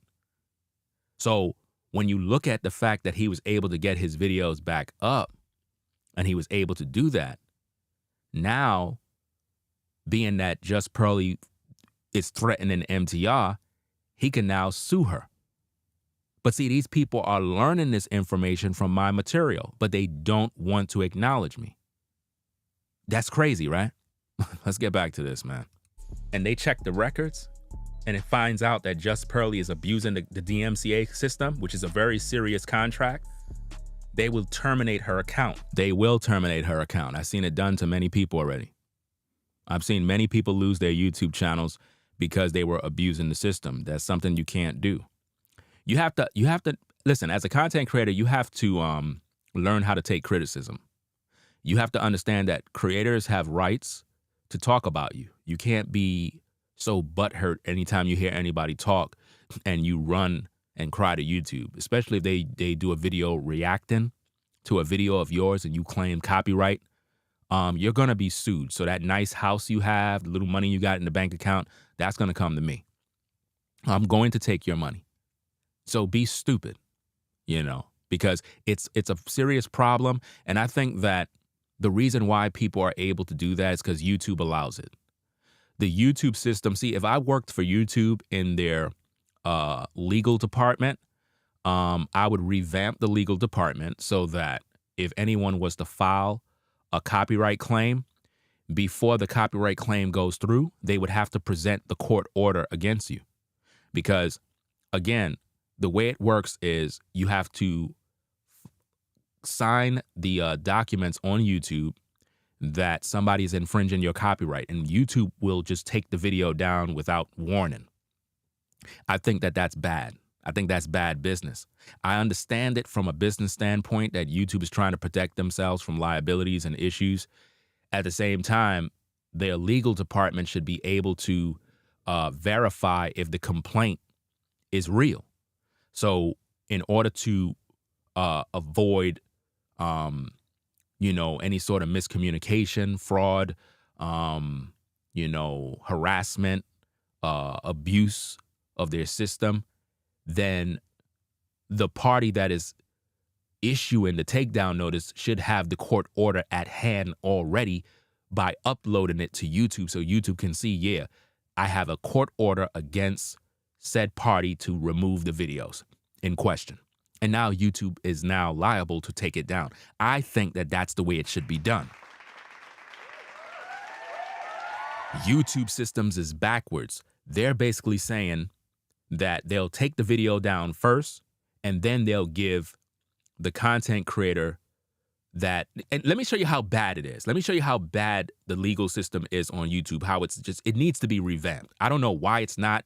I don't know who's behind it, but it's not good. You understand? Because the first thing first is this. They allow a person who's in their feelings to file copyrights when they don't even have a copyright registered with the Library of Congress, which means the content creator does not have a docket number. The person does not have a legal copyright on record. We understand that when you're creating something that you are the content creator, that it is a copyright once you create it. But we're talking about legal documents that state that you are the copyright owner. Number one, they don't have that. Right? Another thing is they take down your video, causing you to lose wages, causing you to lose revenue, right? Especially if it's a hot topic and the video is buzzing. So they stop your progress, causing you damage. Then on top of that, if you don't know your rights under fair use, most of the time, content creators ignore it and they'll just keep the copyright strike and wait for it to expire. But if you know your rights and you file a counter notice, then now YouTube will contact the person who made the claim, and now they got 10 business days to provide a court order. Why do we have to go around wasting all this time? Why don't YouTube just say, hey, if you're going to file a false copyright claim, if you're going to file a copyright claim in general, provide the court order the same day? Why give them 10 business days afterwards? I think that's wrong because it plays on a person's intelligence. And it's wrong because most content creators don't know the law. Most content creators don't even understand fair use. They don't even understand their rights.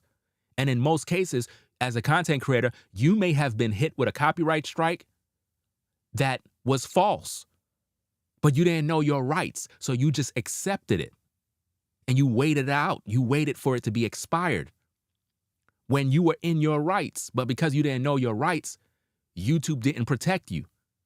You understand what I mean? So now, if you knew your rights, you would file a counter notice claim. And then what YouTube will do is email that to the copyright person. And now they got 10 business days. And also, you can contact the person who issued the copyright claim and ask them to cease and desist, to retract their copyright. You can tell them, look, I didn't violate your copyright. I don't know why you resorted to abusing the YouTube system. So consider retracting that copyright as soon as possible, because I am going to issue a counter notice, and then there will be legal action that will follow suit. So they have the opportunity to restore back your video. YouTube give you these tools to use in these matters. I've used them already. I've told people, I said, look, restore back my video because I'm going to file a counter notice. So rather than us going through this process, you're going to lose. I'm just letting you know, and there will be legal action. So we can make this all go away. Let bygones be bygones. Just restore my video back so that my strike can be removed, and we'll just go on as if nothing never happened. YouTube give you that option to contact the person who issued the takedown notice. So if they want to play wrong and strong and say, well, F you, I'm not removing nothing. Hey, you gave them the warning. File the counter notice. Your videos will be restored in 10 days. I promise you. After that, take legal action against them and get your bag. They're going to learn their lesson, and they're going to feel dumb afterwards. You understand? It happens all the time. I see people make the same mistake every single time. There was a question in here I want to respond to. Let me see. Christy says, I heard 3 strikes of a fake false flagging and your platform is out. That's what it is on paper, but it's not that simple. YouTube back in the day was like that, and people used to abuse these things all the time. They just don't remove your channel just like that. There's a process. There's a hearing. They give you the opportunity to, respond. You get what I'm saying? Because that would be wrong. You know what I mean? It would be wrong if that was the case. But that's how it is in these YouTube streets. People abuse the system. They really do. And this is why you have to follow the rules. See, if you're following the rules, then no amount of fake complaints will work. Because if you're following the rules, you don't got nothing to worry about. Do you see my point? If you're a creator and you're following the rules, meaning that you looked at YouTube's rules and you're following the rules, then a person can file 1,000 fake complaints all day. YouTube is not listening to none of that. Why? Because you're following the rules. The only person that's concerned about these type of issues is somebody that's not following the rules. If you're not following the rules, then you got a lot to worry about. But if you're within rights and somebody's filing a bunch of complaints, it just goes to show that they just don't like you. You know what I mean? Like, because to be honest with you, if you don't like a person's videos, why you keep watching them? And why are you making complaints trying to shut them down? Like, where does that stem from? That stems from hate. That stems from jealousy and envy. You know, deep-rooted hatred that you have in your heart. It's sort of like killing them in a way, you know? But it's not that easy the way it is. People think that's how simple it is. Remember, Sarah Garvey had 6 or 7 copyrights on him. And he showed us the documents where it says that his channel was going to be terminated in a couple of days. But now what made him remain on YouTube is the advice that I gave him. The advice is, when you get those copyrights, you have to put in a counter notice. Once you put in a counter notice, YouTube is not going to terminate your channel, even if the due date comes up. So don't get scared because of those things. As long as you put in the counter notices, YouTube have to review the situation. Now, understand that YouTube is not an attorney. YouTube is not running a court. All YouTube does is pass along your counter notice to the person who filed the takedown notices, and now that person have 10 business days to bring a court order against you to YouTube. Once they bring that court order that prove that you are infringing, YouTube will terminate your account. But if YouTube don't get nothing from said party in 10 days, they're going to restore your videos. And after that, you know, it's up to you to do what you want to do next. And that's where a lot of content creators stop. They just get their videos restored and they get happy. No, you have to punish the person who filed the takedown notices. And the way you punish them is you hit them in their pockets and you get their channel taken down. Because in YouTube's terms of service, it clearly tells you that when you file bogus copyrights, right, and you're caught doing this, YouTube will terminate your account. So if Just Pearly already did this to Sarah Garvey, and it's on record, and then she do the same thing to MTR, her channel is gone. So MTR had the opportunity to have her entire channel taken down. Why he didn't do it, I don't know. Maybe he's trying to protect her. Maybe he see it as a business opportunity to continue working with her. But I don't see how he just let her get away with threatening him with bogus copyrights, you know, after she, you know, mocked him and made public threats, harassed him. Come on. I don't understand that. But let's get back to this. Hold on a second. Shout out to Born Again Daily for the super chat. He said, consistently dropping the best content. Salute. Appreciate your support. Let's get back to the tape. Forever. I'm giving you the game. Do you understand me? Okay. It is what it is. So she already done tried that already with Sarah Garvey. So if she do that again with MTR, her channel gonna be terminated. I don't know why this guy don't just go through the process. You got the bread, you got your audience, you got the backing. I don't see why this dude just put his videos back public, bro. Like, seriously. That's an easy bag he's going to be able to get. And he's going to make an example out of her. Because right now, Just Pearly thinks she's on a high horse. Because she's like, I got 1 million subscribers. You reaction channels ain't nothing. Y'all ain't big like me. All this other stuff. Fam, listen, when Humpty Dumpty is at the top of the wall, it's going to be a great fall. Whoever want to be at the top of the hill, got to be worried. And right now, she have a target on her back by being in these YouTube streets, throwing all of these shots. Now, this reaction video is the best you ever seen on this subject right now. Wow. Because I'm giving real game on what's going on. Notice I said this reaction video is the best on this subject. Why? Because I was the first one talking about it. So everybody else that came after repeating everything that I said, they watched my video. She have a lot to be thinking about. Her decisions, the threat she made to file false DMCA claims. Fam, put your videos back public. Put them back public. Put them back. Put them back public, because once you put them back, and to answer your question, let me see, no government name. To answer your comment, because you said YouTube streets is wild. Every content creator seems almost rootless as It's sort of a competition for real. The issue that I see with content creators, and it's mainly only Black content creators. This is not happening in the white sector of YouTube. They understand that YouTube is a platform that is big enough for everybody. The problem with Black creators is that they have a mindset that they feel intimidated by others.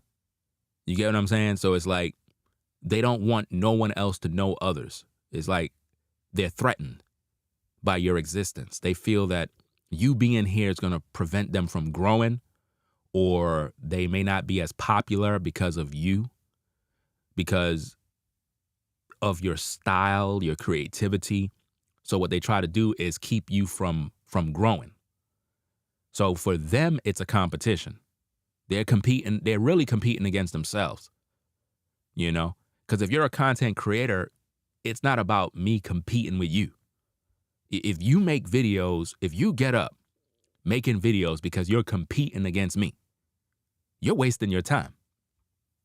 That's not a content creator. This is not a sport.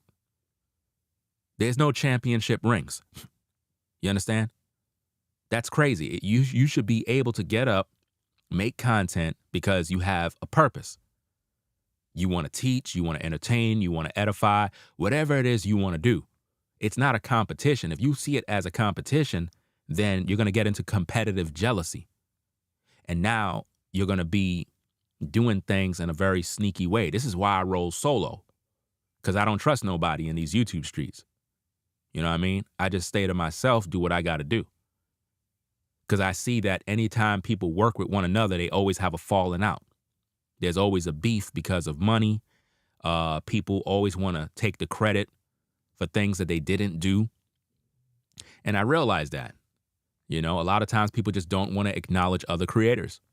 They want to be the ones that do everything, you know, and it makes it bad because as a people, we can't grow. And this is why we can't work with one another. You know, it's not that I don't want to work with anybody. It's not like I don't want to collaborate with anyone. The problem is I see too much hate and jealousy from other creators. They act like they're your friends 1 minute. They act like they cool with you 1 minute, but they're really not your friends. It's really all business. You have to understand how it works. A lot of times other creators will use others to get to a certain level, and once they get to that level, they forget about you. They act like something's wrong. You know what I mean?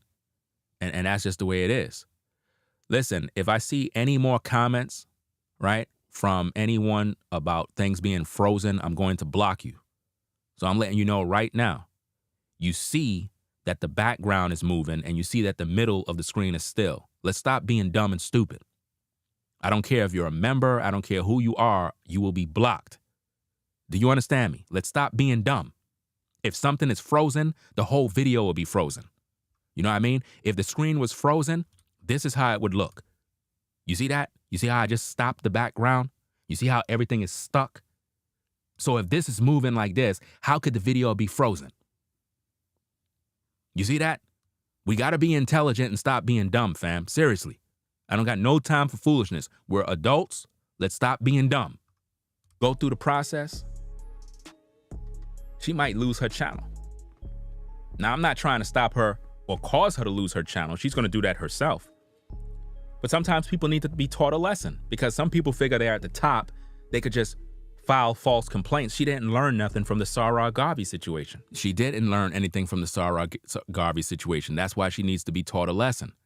You know, a lot of times when people have a lot of subscribers, they think they are at the top of the hill and they're untouchable. You know what I mean? That's why she was violating the rules, because she figured, hey, I'm Caucasian. I got 1 million subscribers, so nobody can do nothing to me. And that's how she feel. So she look at all other creators that has smaller channels. She look at them as they're not important. And that's sad. For a person to be at 1 million subs and be extremely arrogant, it's a sad look. Nobody gonna take you serious. She's still trying to bully you. You can't see? Notice I said she's still trying to bully you. Do you see how they're all talking about bullying this and bullying that? I was the one talking about that. Fam, you better put these videos back public, bro. If you don't put them videos back public, the whole YouTube street's gonna know that you a coward, straight up. Wow. Forgot about that. And she's laughing. Stop, why would you do that? Stop. And by the way, I got that clip from Sarah Garvey. I think that clip was, I didn't even see the video with that, so I don't even know where Sarah Garvey got the video clip from, but I believe that that clip had something to do with her making fun of him having one testicle or something like that. I'm not sure where it's from. I didn't see the video stream or the video at all. I only seen that clip, and I heard through these streets that she was, I guess, making fun of him because of his cancer situation or whatever the case is. So, yeah. Let's get back to the tapes. Let's go. Because now I certainly don't give you permission to use those, because why would I? Wow. You don't want to associate with the brand, so take them off. Stop making money off of them. Oh, so she's doing this because you don't want to associate yourself with the brand. So she's not doing this because you infringed against a copyright. Right. She's doing this because you don't want to associate with the brand. So she feels some type of way because of the YouTube videos you made disassociating yourself because of the issue with the Nick Fuentes situation. Her entire reason for filing a DMCA claim against you is purely harassment at this point. Do you see that, ladies and gentlemen? Her entire reason for wanting and threatening copyrights is purely harassment. Do you see how I made it very clear? You see that? It's all about harassment and bullying with Just Pearly towards MTR. That's why she said she's going to threaten him with the copyrights, because he don't want to be associated with her. So she figured, well, then you don't need to make money off of these videos when the videos belong to him too. If he's collaborating in the videos belong to him. He's a part of the production. You cannot file a copyright claim when somebody was in your studio and their face is in the video. So hold up, you want to make money off of it and he can't? See, MTR can sue her right now. Right now. All the videos that she got on her platform showing MTR's face, he can get damages, man. He just don't know his rights. And see, a lot of these content creators, they got all these subscribers making all this money, and they don't even know their own rights. That's just like a rap artist signed to a 360 deal in the industry. Don't even know their rights. Got all this fame, popularity, and don't even know their rights. That's crazy, man. Because MTR has more reach in the algorithm because of the subscriber count and collaborations that he did with different people. So to see him just sit back and allow Just Pearly to make him take down his own material and he didn't fight back, that shows weakness. That shows that he's ignorant of his rights. And she knows her rights, but she's abusing it because she's upset with him. Put those videos back public. Let her file it. Let her file the complaint. Let her file the false copyright. You need that. Right. You need that in writing so you can send to your attorney, because now you see the reason why she did it. Not because you infringed against any copyright. Facts. It's because she's upset with you. There you go. Do you understand how easy and clear-cut this case is? You don't even have to talk. Your attorney will do all the work for you, bro. That's what I don't understand. It's like, this guy is making thousands of dollars a month, because I understand the business. And to be honest with you, fam, a lot of people in these YouTube streets that make money, right? You're supposed to get to the point where making money is normal. It's not all that exciting because your bank account is full of money. You can buy the things you need. You got food, but you got a large bank account. You know what I mean? So it is what it is. So he have the money to get an attorney. Trust me, MTR got the money to get an attorney. He can hire the best attorney if he wants. He can go to the best law firm ever. And he could just take a break and sit down and let them review the case. And he can make an example out of Just Pearly on many things. There's so many different factors here. Not only the threat that she made, but the fact that he collaborated with her. Now, I don't know what kind of deal he made in terms of him going to her podcast. She probably made him sign some papers, you know? She probably made him sign some papers in terms of the material is probably hers. So it goes into a little more details. If he signed documents, it can be a little tricky. You understand? But to be honest with you, if you're collaborating and you're in a video, that's partly yours as well. But now if MTR was foolish enough, which I believe he is, and he signed a document that states that Just Pearly retains full ownership, blah, blah, blah, you hereby, waive your rights of this and that. Because you wouldn't believe how many of these people sign these type of things and don't even know what they're doing. It's just like you take a rapper from the ghetto and you take him to a record label. He's getting signed to a record deal it's a 5-year record deal for $1 million, and he signed it. He's dumb. Why would you sign 5 years, five album record deal for $1 million? That's a bad deal, man. Number one, by the time you even do we're talking about 5 years. You got to get them 5 albums. In 5 years, you might be played out after that. You're going to be broke. The record label going to make all the money. And when you're signed to a record contract, to a record label, you can't do no side music. These are things that a lot of artists don't understand. Once you sign, it becomes a conflict of interest when you try to set up a YouTube channel doing separate music things. No, you're signed to a label, which means you can't release nothing. A lot of people don't understand. Contracts, it goes back to slavery. Contracts is very serious. This is why you have to have an attorney so that you can look over the contract. Don't just read it and figure, okay, I know what I need to know. No, you need to hire an attorney as well so that they can look over that contract because they can see where they trying to play you at. You know, if you hire a good attorney now, not just any attorney, you got to hire a good music attorney, you know, so that they can look over the contract and see, is it really in your best interest to sign? Because if not, you in trouble. And there are many artists that are in trouble. Y'all saw what happened to TLC. They were extremely popular, but they were broke. They didn't have no money. They were stars. Everybody loved them. Everybody loved playing their music. But when they went up there to pick up their reward, what did they tell you? They said, we're broke. We don't got no money.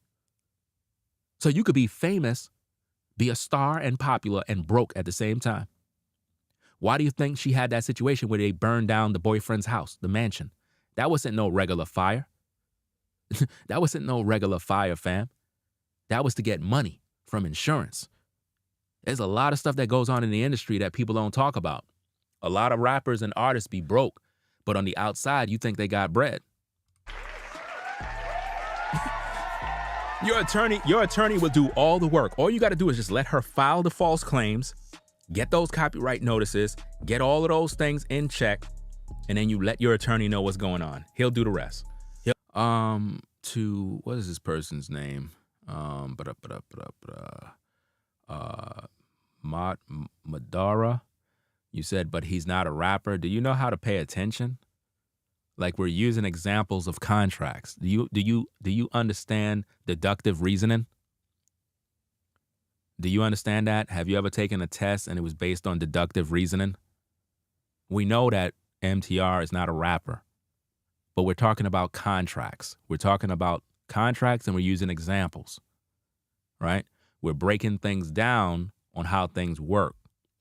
And a lot of times what content creators do is they sign certain people. They have people on board and they use contracts to control the revenue. You understand? I'm pretty sure Just Pearly didn't just allow MTR, Melanie King, and all these people on the platform just to rock out for nothing. They have to work out payment.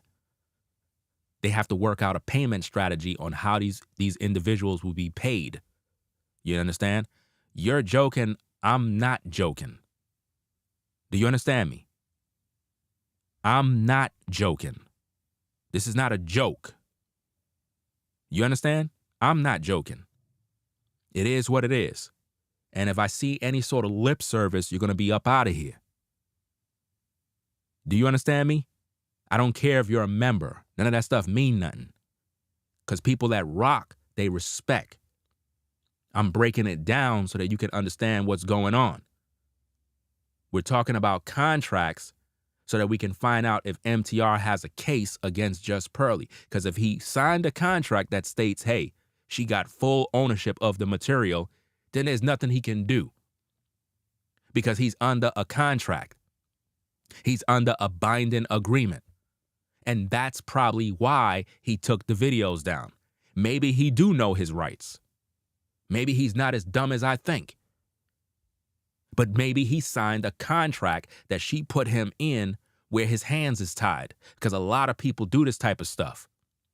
You understand? They put themselves in contracts and then it's difficult for them to sue when need be. You understand? It's difficult for them to sue because why would he take down his videos? Why would you take down your videos if you are part owner of the copyright? That means that there's a possibility that he signed a document that may have stated that, hey, she got full ownership and I don't have no rights. And he probably did that to get buzz off of her platform, being that she got 1 million subs so that he can grow. It's just like when Melly Monaco came on MTR's platform, she went on various other platforms, and what did it do? It helped to boost her subscribers so that she could pretty much go up in her numbers. You know what I mean? So now what happened? Melly Monaco now is past 500K. Why? Because of what? She collaborated with all these different people. So even though you might not get paid, by the pure fact that you're collaborating with somebody, their audience now will subscribe to your platform. You understand how that works? And it's just as simple as that. And also for the record, let me also make everybody in the audience understand, it doesn't matter if you're a member of the platform or not. If you coming in here with disrespect, we're going to pack you up. It's just that simple. Hold your tongue. Learn how to listen. And you don't see how, ladies and gentlemen, how many times throughout this stream we had to pack somebody up? How many times? It's like people remain in their feelings. They don't understand that this is my show. I'm sharing commentary. I'm not here to play with you. I'm not here laughing and giggling. This is serious business. You have content creators that are under contracts that literally keep them bound up to the point where they can't do nothing. They have no rights no more. You understand? And I believe that maybe MTR signed a document that prevents him from taking legal action against Just Pearly. Remember, she probably have an attorney. She probably have people that give her advice. And they probably told her, anybody you have on your platform, put them under a contract and don't give them an opportunity to bring legal action against you for whatever reason. And she probably had it printed up by an attorney to have the clauses, different things that you're agreeing to. In other words, if we had a fallout, you agree not to take legal action. All of these type of things. She probably have a very neat contract that has been set up. I don't know this, but she probably had him sign an NDA. She probably had him sign all sorts of things. You never know, because remember, in the stream, she told him, the videos that you don't want me to release, I'm going to release them anyway. So she's mocking him at this point. So for all we know, MTR may have signed legal documents binding him from taking action against her because he took those videos down with the quickness. He didn't even hesitate. So I believe that he know if he try anything, she's going to mess up his life. And that's sad. Why would you sign a contract like that if that's what happened allegedly? They'll be able to communicate through YouTube, and they will be able to communicate and get your channel situated. And in some instances, you don't even have to go through the counter notice system. You don't even have to file a counter notice. Once you get your attorney on the phone, they can situate your situation real quick. And before you know it, in 3 days, everything is restored. Just like that. That's another thing. A lot of times, like let's say, for example, a content creator saw you do a reaction video with their video and they go file a copyright notice against you, it'll take about 10 business days for it to be restored if you go through the process. But if you have an attorney, you can get your video restored faster. When you file a counter notice, if you let your attorney file the counter notice, right? And they have that cease and desist information in there from the law firm, I promise you that content creator will restore your video with the quickness. I've seen that happen already where people had a copyright strike and the next day their video was restored because they contacted an attorney. They had an attorney already. See, if you don't have an attorney already, then you got to go through the process of go finding one. You got to find a good one. You know, you got to talk to them and then get the process going. But if you already have one, they can pretty much do all the talking for you.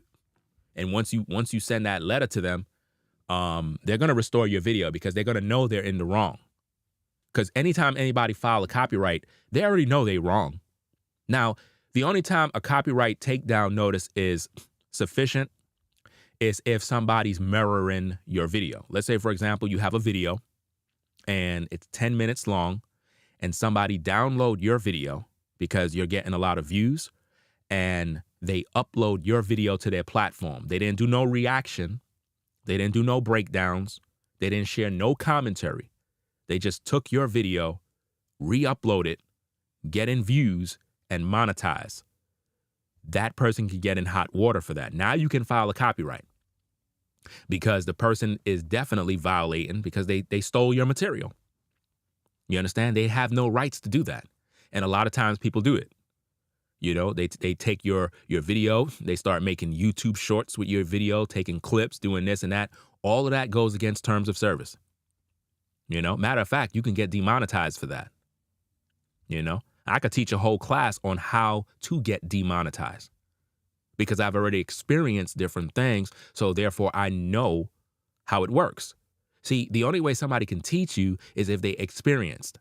If you haven't had any experience in these YouTube streets, you can't teach anything. So if I see anybody making videos, sharing commentary about anything regarding legalities, I already know they got it from me. They got it from me because they don't go through these things. So how they know about these things? How they know? Because they watch my videos, but they never want to give me the acknowledgments that they learned from me. And she'll be paying you money for that false claim. And because it's affecting YouTube, because YouTube see real attorneys contacting them via email, they're going to terminate her account because they're going to realize she's becoming a nuisance. She's becoming a problem. Yep. Filing bogus copyright claims will cost you your entire livelihood on YouTube. It's not a game. My thing is, if MTR collaborated with Just Pearly Things, even if it is her studio, once he's in that video, once he was a part of the production value, he have rights to the video too. That's right, see? So he don't need to put it on private. See, the same thing that they said in their videos, they got it from my video, y'all. Put them videos on public. Let her file the copyrights. Welcome them joints. Listen, man, I don't know. Maybe he just don't want no drama. He don't want to go through nothing. He don't want to deal with the courts. But fam, you got to make an example out of her after that, bro. Like, seriously. Again, Sarah Garvey was hit with copyrights from her for the same issue. Collaborative content. He's in the videos with her. So how could she file a copyright when he's in the videos? Let it make sense. It's a collaboration. You got rights to those videos just as she do. That's what I'm saying. He have rights to the videos just like her. But now, again, what if MTR signed a document? What if MTR signed away his soul and gave up his rights just to be on Just Pearly's broadcast in hopes to gain subscribers rather than focusing on business? Because again, some of these people are just not smart. They're just not smart. MTR might look at Just Pearly and say, wow, she got 1 million subscribers, but he been doing what he been doing before her. So the bigger YouTuber is not necessarily Just Pearly. She might have more subscribers, but she don't get more views than MTR. But see, MTR don't know how to negotiate a deal. I can guarantee you that he don't know how to negotiate a business deal. He don't. Because him going to Just Pearly, he's bringing his subscribers to her. And he actually have more of a reach in the algorithm than her. He's supposed to know this. He's supposed to know his value. So when he go to her, he have to know how to negotiate the proper deal by saying, look, my name is MTR. Me being on your platform is benefiting you. Just, it doesn't matter if you got 1 million subscribers. You might got 1 million, but I got 500,000. So, and I get more views than you. You understand? So if we're going to collaborate, then this deal is going to have to be a 50-50 deal. You know what I mean? We're going to have a 50-50 deal, and that's it. I have ownership of any videos that I'm collaborating in, and those videos will be allowed to be monetized on my platform, and that's what I'm pretty much focused on. You understand? Why you think Just Pearly told him you need to take down those videos because you trying to monetize on those videos. So it's not about copyright infringement. It's about monetization. She's looking at the money. She's looking at the fact that the videos that MTR had was getting more views than her. Did y'all check the numbers? The videos that MTR uploaded got more views than her videos. That bothered her. That means he was able to make more money off of the videos. That's why she wanted him to take them down. It's about the money, y'all. It's not about no copyright infringement. Nobody infringed because he's a part of the collaboration. There's no infringement. She just want all the money to herself. She saw that he's taking all the money. It goes back to content scavengers. They don't want you to make no money. Bottom line, a lot of times in these YouTube streets, when content creators don't want to acknowledge others or they try to hide their viewers from knowing you, it's all about money. It's about not wanting other viewers to know you exist. You know, it's like if you're talking about dating, right, but you get all your information from me, the last thing you want is for your audience to know that you get your information from me.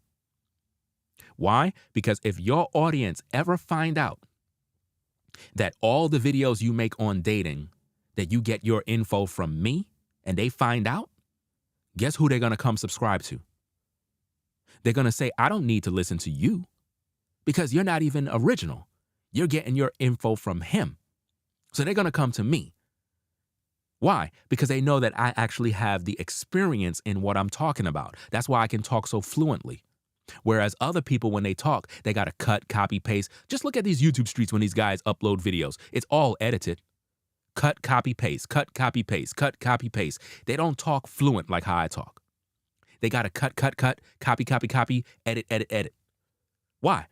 And they got to always make the videos about 3 minutes to 8 minutes long. Why? Because they really don't got nothing to tell you. They just regurgitate what they hear, cut, copy, paste, make it as quick as possible, get the numbers, run the numbers up, but they really don't live what they teach. They don't even experience the things that they teach. They just regurgitate what they hear. And you think they're an expert. You think they're knowledgeable. You think they got life experience when they don't. Videos that was already previously made was made in good faith when y'all were working together, which mean that the collaboration has already been stamped in stone. Both of y'all are to benefit off that collaboration. So if he got the videos on his platform, he's supposed to be able to monetize. She cannot hit you with a copyright claim claiming you infringing when y'all already made a deal. That's my whole point. So for him to put them videos on private, see, the reason why this is bad, ladies and gentlemen, you have to look at this thing from an artist's perspective. For example, the artist, producer, Babyface. How many of you with a show of a one can tell when Babyface produced an album? Because you know his sound. You know the style. You know the sound. You know the type of instruments he used. You know the type of singing style. You can tell when Babyface written a song. Because whatever artist is singing, you could just listen to the song and you could be like, oh yeah, Babyface written that. Yup. Tony Braxton. Oh yeah. Yeah, that's Babyface style. I could tell. you know? Well, the same thing is with content creation. As a content creator, you're supposed to have a style. You're supposed to have a style that make you stand out. And a lot of times, because your style is good, other people's, they'll begin to copy what you do because they want to have the same results, you know? They want to have the same thing. That's why when it comes to production, none of these content creators have a better production than me. None of them. I don't care how they could have 1 million subscribers. None of them have a better production than me because I take this thing very serious and I set the bar very high, very, very high. And from time to time, you'll see other content creators trying to copy me, trying to copy my lights, trying to copy this, trying to copy that. And it's very apparent. You could tell who's being influenced by me, but would you ever hear them say, yo, shout out to Ringo, you know what I'm saying? I learned how to put my setup together by Ringo. They never give me no acknowledgement. You know what I mean? Never. They never do. And that's sad. You know what I'm saying? So you have to have a unique style, you know? And the thing is with me, I've always acknowledged other content creators, always. I've always bigged up other content creators. I always told them how to improve their style, how to do what they do, because it'll make you unique from others so that you always stand out. Just like an artist, just like if you hear a 50 Cent album, just like if you hear Jay-Z or, you know, anybody, everybody have a style, you know? So when others are copying you, that's bad business. It's not just about talking points. You know, it's the style of what someone say. If I say something today and 10 other people say the same thing tomorrow, come on. Let's just be real. All of y'all saying the same thing that I said the next day? Come on. Y'all don't have a different perspective. Y'all don't have a different angle. Why the same thing I said? Because it's called content scavenging. When you're a content scavenger, this is what you do. You don't have original thoughts. So what you do is you copy what somebody else done because you see that it works, you see that it buzzes, and you figure if you got more reach, it'll work for you. I mean, imagine if Kevin Samuels was alive and all of this drama going on with Just Pearly. Think about that. Think about if I made a video about Just Pearly and Kevin Samuels was still here and he decides to say the same thing. He's going to get way more views. And if anybody was to come to my platform and see what I say, you know what they're going to tell me? Why are you copying off Kevin Samuels? That's what they're going to tell me. Why? Because he get more views. And this is what happens when people copy other people. That means he got bullied into submission by her because he feared his channel getting terminated with copyright strikes. When he's within rights to have those videos up, it's a collaboration. If I was collaborating with Just Pearly and there's a falling out and I don't want to be associated with her, that doesn't mean, okay, take all videos down associated with her. No, we did work together. Those videos are going to stay and I'm going to monetize, right? Number one, I'm going to keep them videos up. I'm going to monetize, but I'm going to still not associate myself with you in any future business. And that's all he had to do. But I believe that maybe MTR signed a contract that states that he don't have ownership of the videos. If he signed that kind of contract, but you know what's so interesting? Even if MTR signed the contract may not even be official. This is why you have to have an attorney, because sometimes you can sign a contract and the contract may not be good, you know? Because you still have rights. Like I said, if he collaborated with Just Pearly, he have ownership of those videos. So I don't know. He would have to speak on that in terms of what he signed. But knowing that she's Caucasian, she had him sign some documents. I can guarantee you he was pen and paper signing something. Because him, Melanie King, and a couple of other people were up there. In order for her to protect her business, she would have to put these people under contracts. It's no different than when you go into the hospital and they're about to do an operation on you. What do they make you do? What do they make you do, fam? When you go into a hospital and you're about to get surgery, what do they make you do? They make you sign some documents. Why? In case something happened, you don't sue them. Now, I would be very concerned about getting surgery after signing documents, because that means that there's a possibility something could go wrong. And if something go wrong, you can't do nothing about it. That's how a lot of hospitals are nowadays, fam.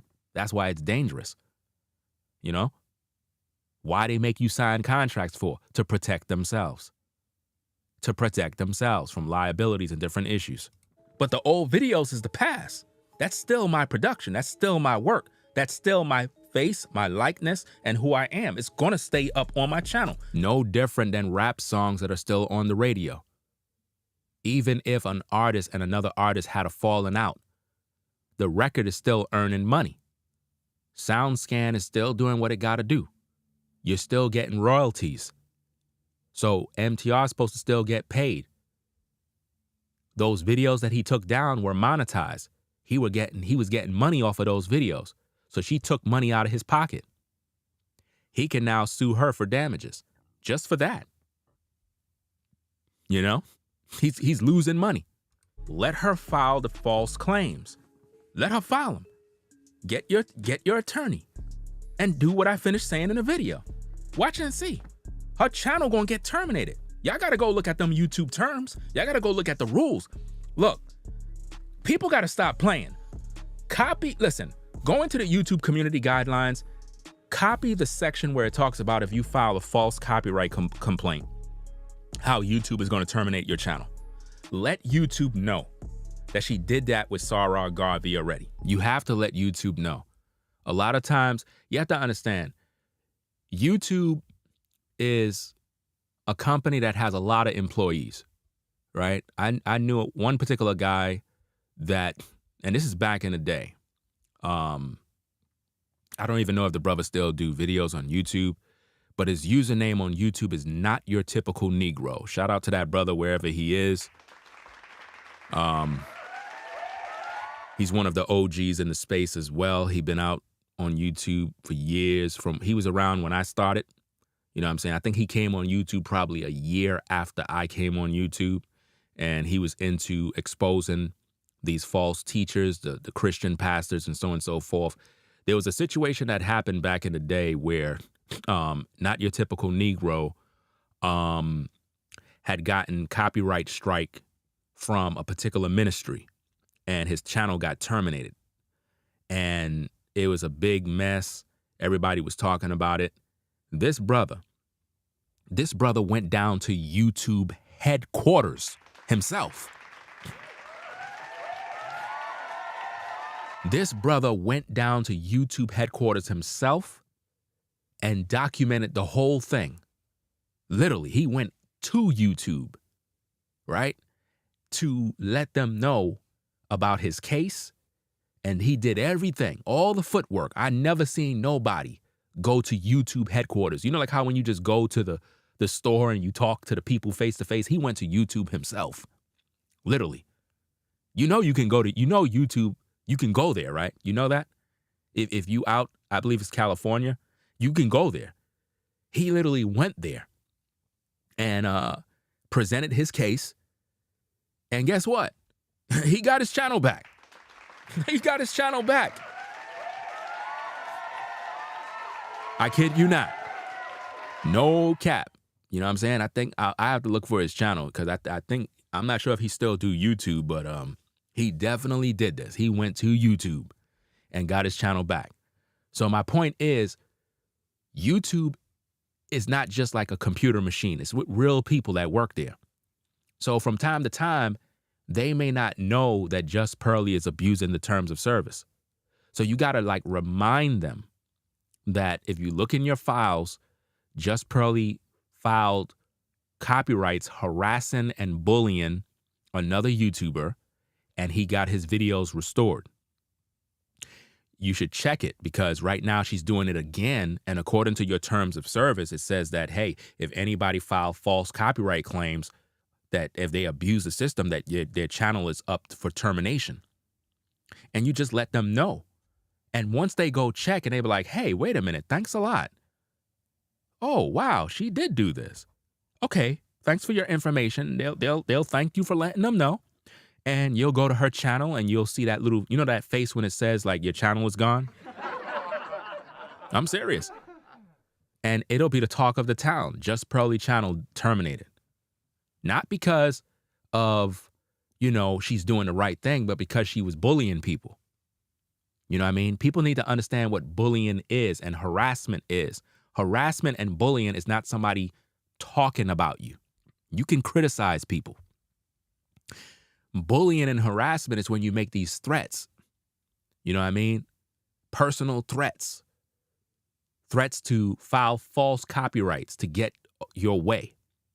That's a threat. That's harassment. And that's what she did to MTR, and that's what she did to Sarah Garvey. Let them know the Just Pearly platform filed false DMC claims, about 6 of them, 5 to 6 of them, on the Sarah Garvey channel. You let them know in the chat box thing. You give them the screenshot of their own terms of service, which is the YouTube Bible, and let them know she did the same thing to me. Let them know that you're pursuing legal action against her for these damages and how it's affecting you as a content creator. Let them know that. This is very important because she already put it in video with a threat. She threatened you. Notice how I keep emphasizing threat, threat, threat, threat. Well, that's why the dude with the 1,000 subs, and that's why O'Shea was focusing on threat, harassment, and bullying, because these are the things that I kept stressing in my live stream. You know what I'm saying? And as you can see, when I do my videos, I do them live. I work, I show you, and I speak. I don't sit back in hiding. I don't do none of that nonsense. I actually go through the content and break things down. Let's go. She threatened to flag down your channel with copyright complaints. That's all you need. But now, even though she did that and it's in video, you need her to actually do it. You need her to do it. That's why you should have never took those videos down. Put them back public. You're missing out on ad revenue. The money that you're supposed to be making on those videos is your compensation for being on her show. Caramel, why are you trolling? Do you miss me? She says, I'm getting too many ads now. That's weird. This is weird. How am I to get paid, Caramel? How am I to put food on the table if I don't have ads? Come on, man. Why are you trolling? Can a brother at least have an ad to make $1? I mean, I deserve some sort of compensation. My goodness. I mean, imagine watching TV shows and no commercials come on. That'll be boring, fam. Commercials come on because that's how they pay the bills. Y'all do know this, right? When you watch regular TV and commercials come on, that's how you eat. So when ads are playing, that's how I'm able to earn a living. I deserve to eat. You know? I mean, might as well you let the ad play, because if you let the ad play, that helps me out. Don't just click off the ad, let the ad play so I can earn. She wanted all for herself. She's greedy, selfish, and that's why she's going literally in Karen mode right now, because she want all the bread. She don't want you to eat. She don't want you to benefit off of nothing. Wow. And that's pretty much that. She don't want to let him benefit off of nothing. So there you have it, ladies and gentlemen. It is what it is. I wanted to break it all down so that you can see for yourself what's going down. If you didn't see none of these parts, you would have to watch the replay. We already talked about this section here. What I'm doing is I'm showing the different videos on how this particular video person made was 3 minutes. And, that video got 15,000 views. Yet my video probably only got about 8,000 views or 7,000 views. I think O'Shea's video got about 60-something thousand, probably at 70,000 views now. These are the timestamps and dates showing you when I created my video. I did my video before everybody. Everybody watched my video, but nobody gave any sort of credit. And this is what I'm trying to bring to your awareness. Some people would say, this is a waste of time. Why are you even wasting your time on this? This is petty. This is stupid. No, it's not. This is what it needs to be talked about because people do this all the time. Again, look at the dates. My video on the far left, 7 days ago. This other video, 6 days ago. O'Shea's video, 4 days ago. You do the math.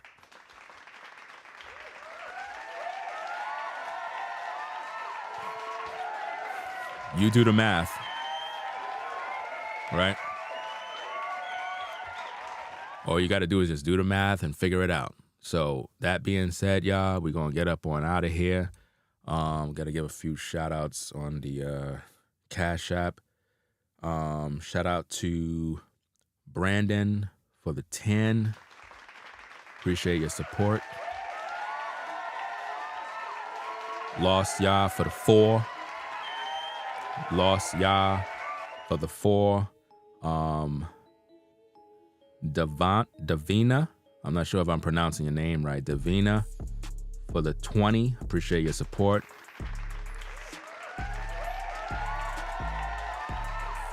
Francine for the 11.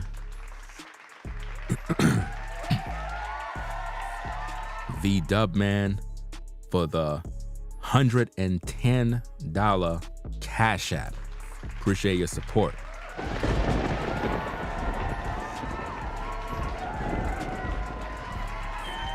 Salute to everybody in the chat for tuning in to the broadcast. A lot of people, they keep getting upset because I have to bring awareness to these issues. It's content strategy at the same time, because what it does, it will prove and show who's watching. Because when you talk about these issues, right, and others make videos, you'll know that they watching. Do you understand? We're playing chess. We're proving a point that content scavengers watch in the clouds and they gather information, but they never want to acknowledge you. So if you're a content creator, learn how to be original. You know what I'm saying? Learn how to talk your own talk, do your own thing. But when you gain information from someone, learn how to acknowledge that person. It doesn't take that much to do.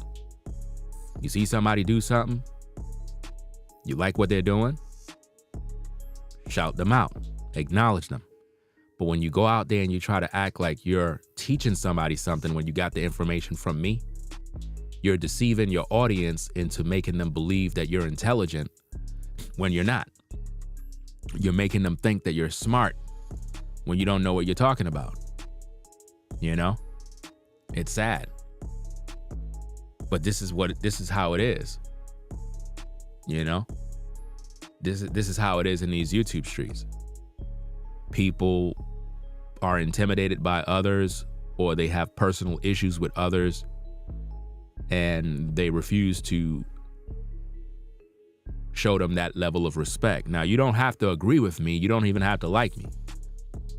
But one thing all men should honor is called respect. And being that my video was released first, and I talked about all of these issues, I find it disturbing when other men make content about these issues. They act like I don't exist. They act like what I say don't matter. And in other words, it's like, okay, if this dude with 1,000 subs say what he said, it's more important. If O'Shea says it, it gotta be more important than Ringo, right? Even though Ringo said the same thing first.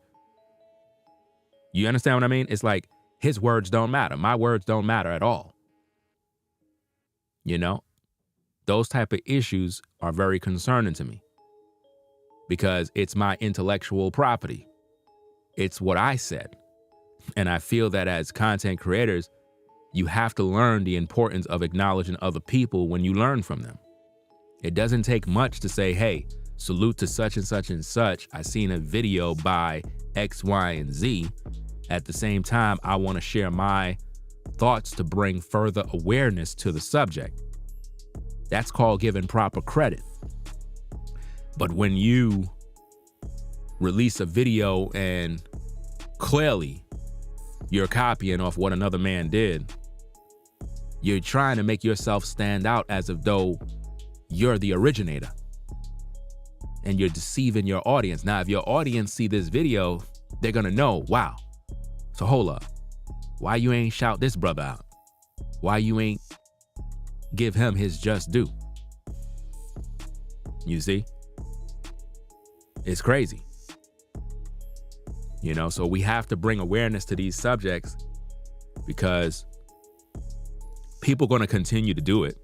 I just have to make sure that the audience know what's going on. That way you could keep your eyes open.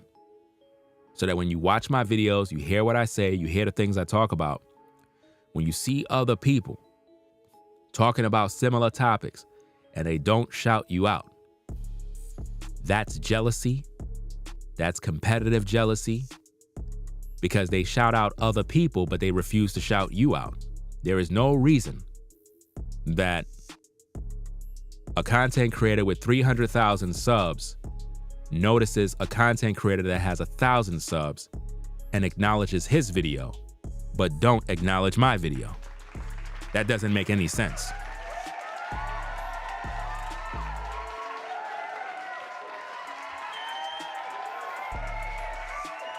But then again, this is what you're going to deal with when you're in these YouTube streets. You know, so as long as the viewers understand the circumstances, that's my main goal. I cannot change content creators. Content creators are going to be scavengers. I mean, that's just the belly of the beast.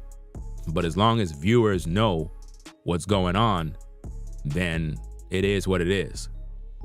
You know, as long as the viewers understand that when I put out content, I'm really trying to educate, stimulate thought, and give people the proper advice. I don't rock with MTR. You know what I mean? I don't rock with him. I don't rock with none of these guys. Because I've learned a long time ago that a lot of them do bad business and they lack integrity. At the same time, when it comes to false complaints, the legalities of YouTube, copyrights, fair use, I'm always open to teach even the people that I don't really agree with. You know what I mean? It's called respect. That's what it's called. It's just like with the Sarah Garvey situation. I don't know that man from nowhere. You know what I'm saying? I don't know that man from anywhere. And when he had his situation going down, you know what I'm saying? He had hit me up. He had hit me up asking pretty much if I want to have an exclusive interview. And I turned it down. I said, no, respectfully. Respectfully, I'm not interested. Because I don't know him.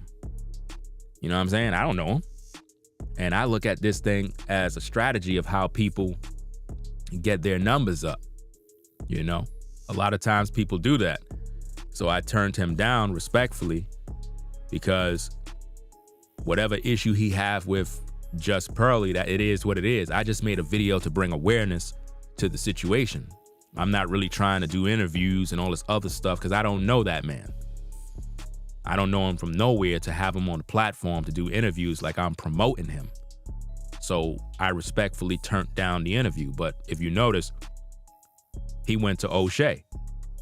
So when he went to O'Shea and did an interview with O'Shea, that kind of made me glad that I didn't do any interview because it made me realize that it wasn't a real good idea to do an interview. That mean it really wasn't as exclusive as he made it out to be.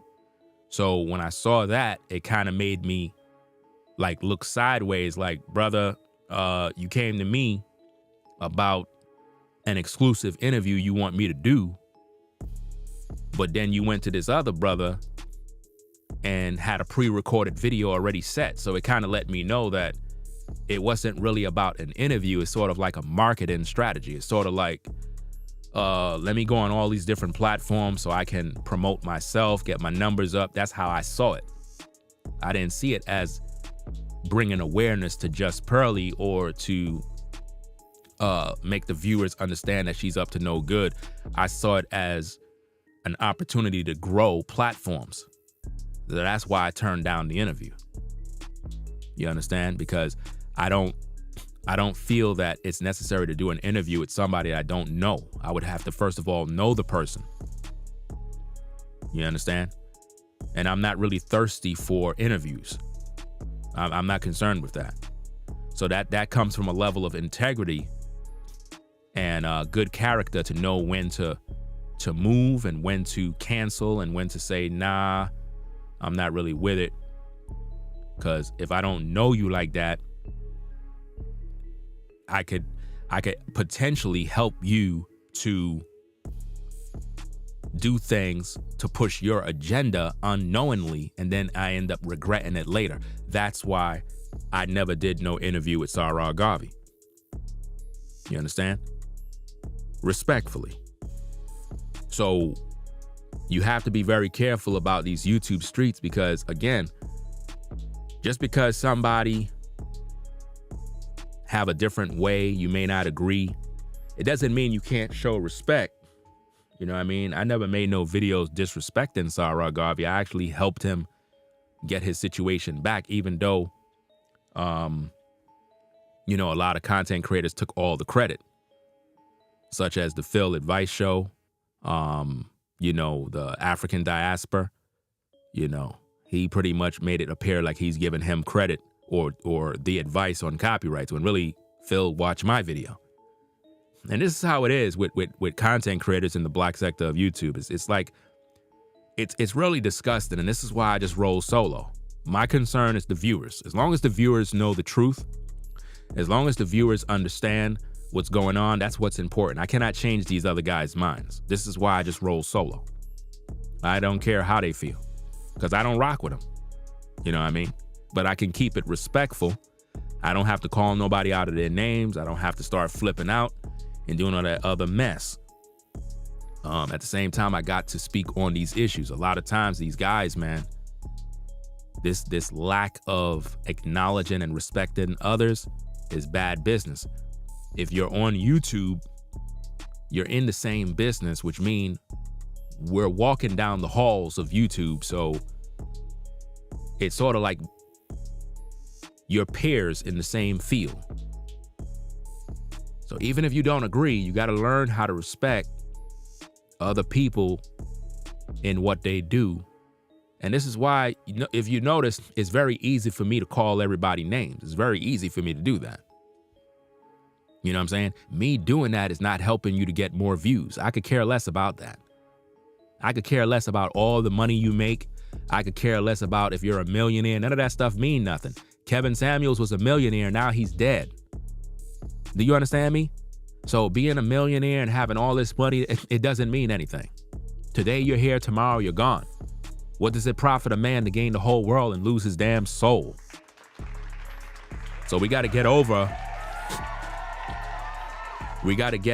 boasting and thinking that we're better than the next man because of how much money we make, how much views we get, and all this other nonsense. And we have to learn how to use the opportunities that we have before us to advance a message so that we can grow, especially as black men. You know, it's problematic to roll solo. Even though I roll solo, that's a problem. As black men, we should not be rolling solo. But at the same time, how else are you to move when black men cannot work together? How can we work together when there's so much hate and jealousy and envy amongst one another? You understand? Everybody want to be on top. Everybody want to be the head Negro in charge. And this is why, as a community, we can't go nowhere.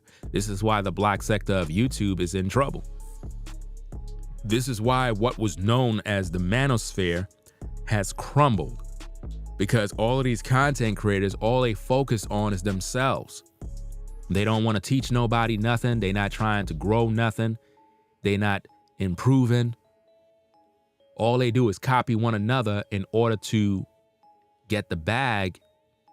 And in the process, nobody's being helped. There was a time when the so-called manosphere was about helping black men to have a voice. Nowadays, black men don't have no voice. Instead, their voice is being silenced by other black men. So now the younger brothers coming up in the game, they don't know what to do. And now we have Just Pearly running the so-called black sector of YouTube. And the people that's supposed to be having things under control are busy fighting against one another, hating on one another, jealous of one another. And consequently, the women don't respect none of you. So what do we have? We have nothing. So if anything was to pop off, there's no unity because none of us agree. Because we're still holding on something from 10 years ago or 5 years ago. And it's sad. It's really, really sad, fam. That's why rolling solo is the thing that I've been doing since 2006. Because even in 2006, you had drama like this. You know? And it's pure hatred. Like, think about this. Think about all of the information I shared in my video. And think about all of that information. You would think that MTR would have made a video saying, hey, salute to Ringo for the advice. Really appreciate it. See, these guys, they don't have integrity. These guys, they don't have it in them. It's not in them. This is why when it comes to business, you can't really work with people like that.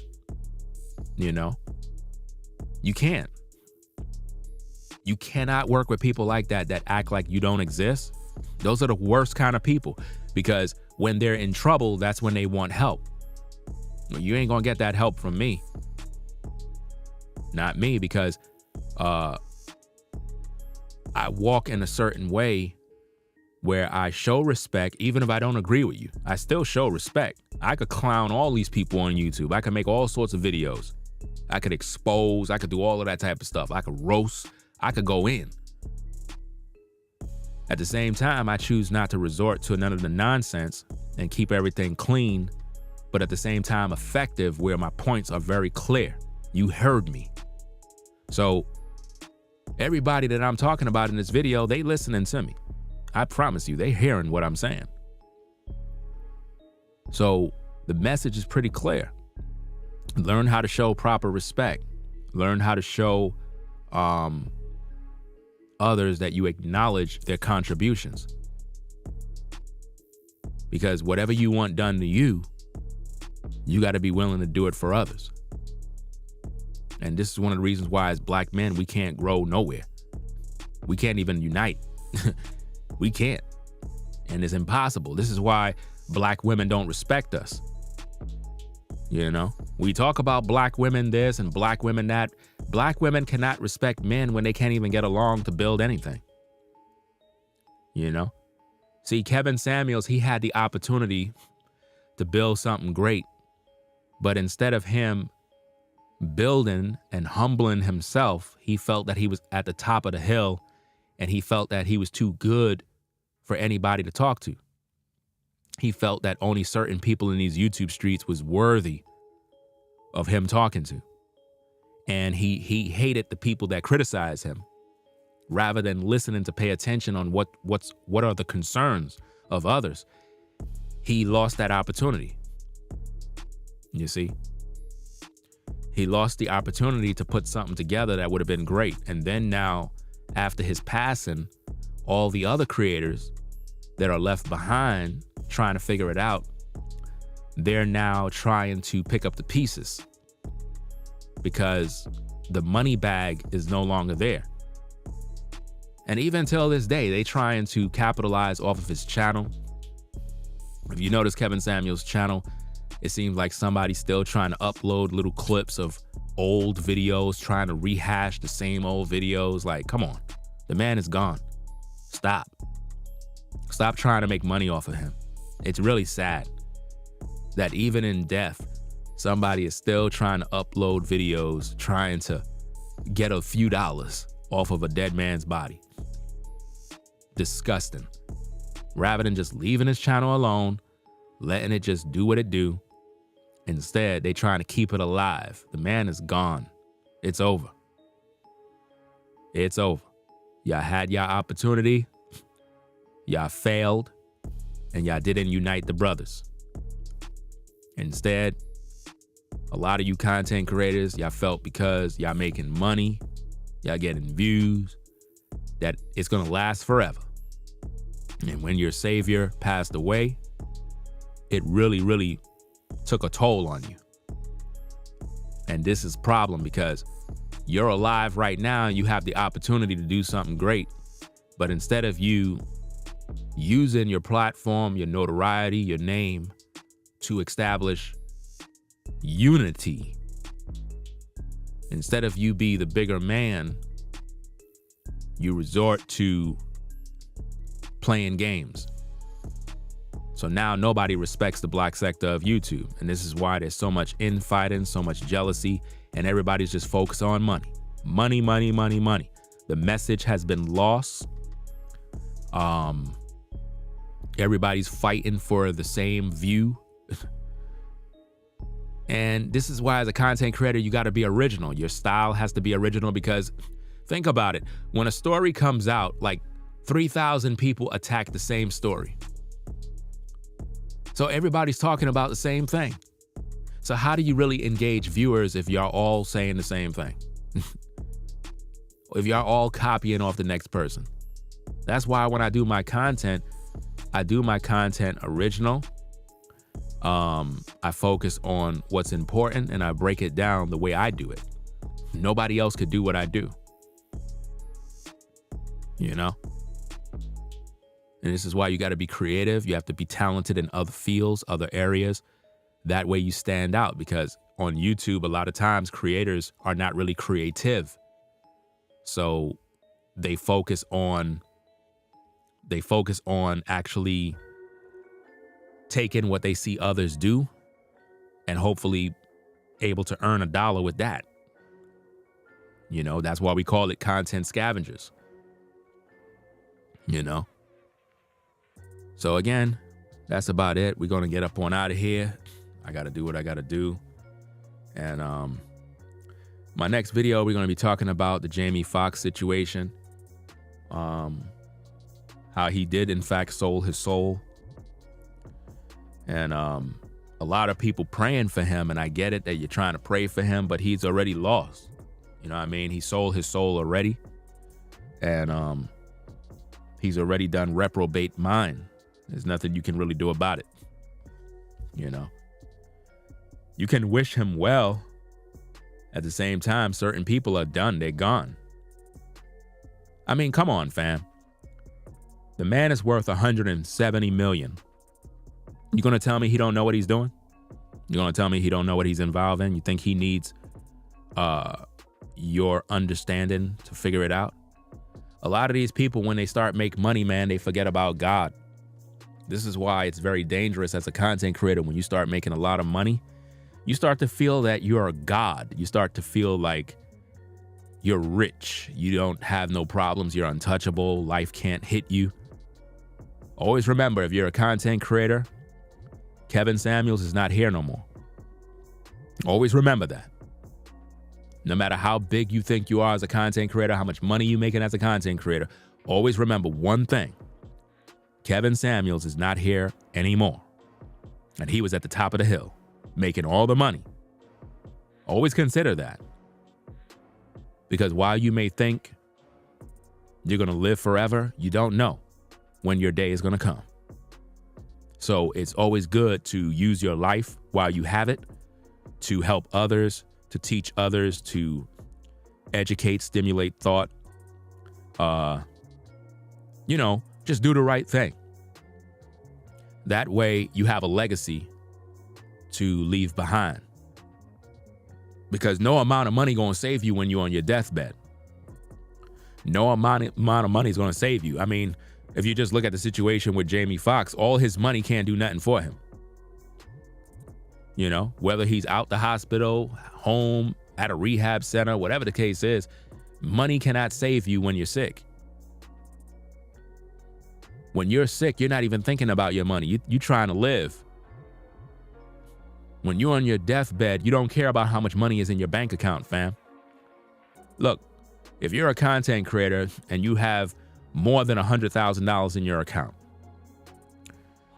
Come on. Money ain't all that important to you the way money shouldn't be all that important. If you got $100,000 sitting in your account right now, it should be normal to you. So we got to get out of the boasting and how much money you make and all this other stuff, because again, Kevin Samuels is not here, fam. And he didn't expect to die. So it's always good to use your life for the right reasons. Stop being a hater. Learn how to acknowledge other people. It's all about respect. If black men can understand what respect is all about, I think that everything will be smooth and things will go where it need to go, because it's really all about respect. That's what it's all about. You know, your health is the most important thing, you know, more important than money. Health is the most important. I mean, right after this stream, I got to go do my workout. I got to literally go do my workout right now after this stream, you know, because my schedule is totally different from everybody else's. Totally different. You know, your health is the most important thing that you can focus on, because without that, you're not going to make no money. You know, being jealous of the next man is not going to help you. At the same time, we have to acknowledge this issue that's in this space. Scavengers. And that's what I see. Scavengers. Hate. Not wanting to acknowledge other men. Fam, you could do that forever. It's not going to hold me back. You know, there was a time when I was stuck at 30,000 subs. And then there was a period of time where the channel just took off and we broke through the barrier. And a lot of content creators got mad about that. They're still mad right now. Some content creators are pissed off that I'm past 100K. Stuff is pissing them off just knowing that they mad. That's how bad it is, fam. And it's only coming from black people. It's not coming from Caucasians. You know, they don't congratulate you. They don't do nothing. They just, it's really crazy. When Kevin Samuels hit 100K, everybody went crazy. Everybody went, wow, celebrate. And it was a big celebration when he hit 100K subs. Now, whenever anybody else hit 100K subs, nobody cares. Nobody cares anymore. You got to laugh at that type of stuff because it goes to show that people are fake, you know. When their champion has a certain level of success, they go crazy, but now it's all over. And this is why you have to rep the Most High. This is why you got to get right, repent, because while Kevin was alive, everybody sung his praises, but in death, none of the people were there for him. Half of these content creators didn't show up to his funeral. Half of these content creators was not even there. His funeral was a ghost town. All the millions and millions of followers and subscribers and Instagram followers, nobody showed up. Nobody showed up to the funeral. You see? I think based on the records, only Anton and I believe MTR. I know Anton showed up at the funeral. I didn't see MTR there, but word on the street is that he was also there. So only two of Kevin Samuels' alleged friends showed up to his funeral. Everybody else never showed up. Never. They didn't show up. They didn't take a plane ticket. So I'm trying to figure out, with all of this money everybody's making, why none of these people took the time to say, hey, let me go pay my respects and take a plane and go. They never did that. That's sad. That's crazy. All that money and they never came to visit. But they on YouTube talking about Godfather this and all this other junk. Can't take them serious, fam. Content scavengers, fam, at the end of the day. Because if you can't show up to a man's funeral, but you acknowledging him, you were just using him at the end of the day, fam. Once the person died, you don't care.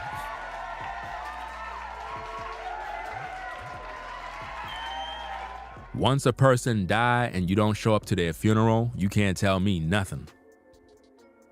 If you were rocking with a brother and he passed away and you didn't show up to that funeral, you can never speak, ever.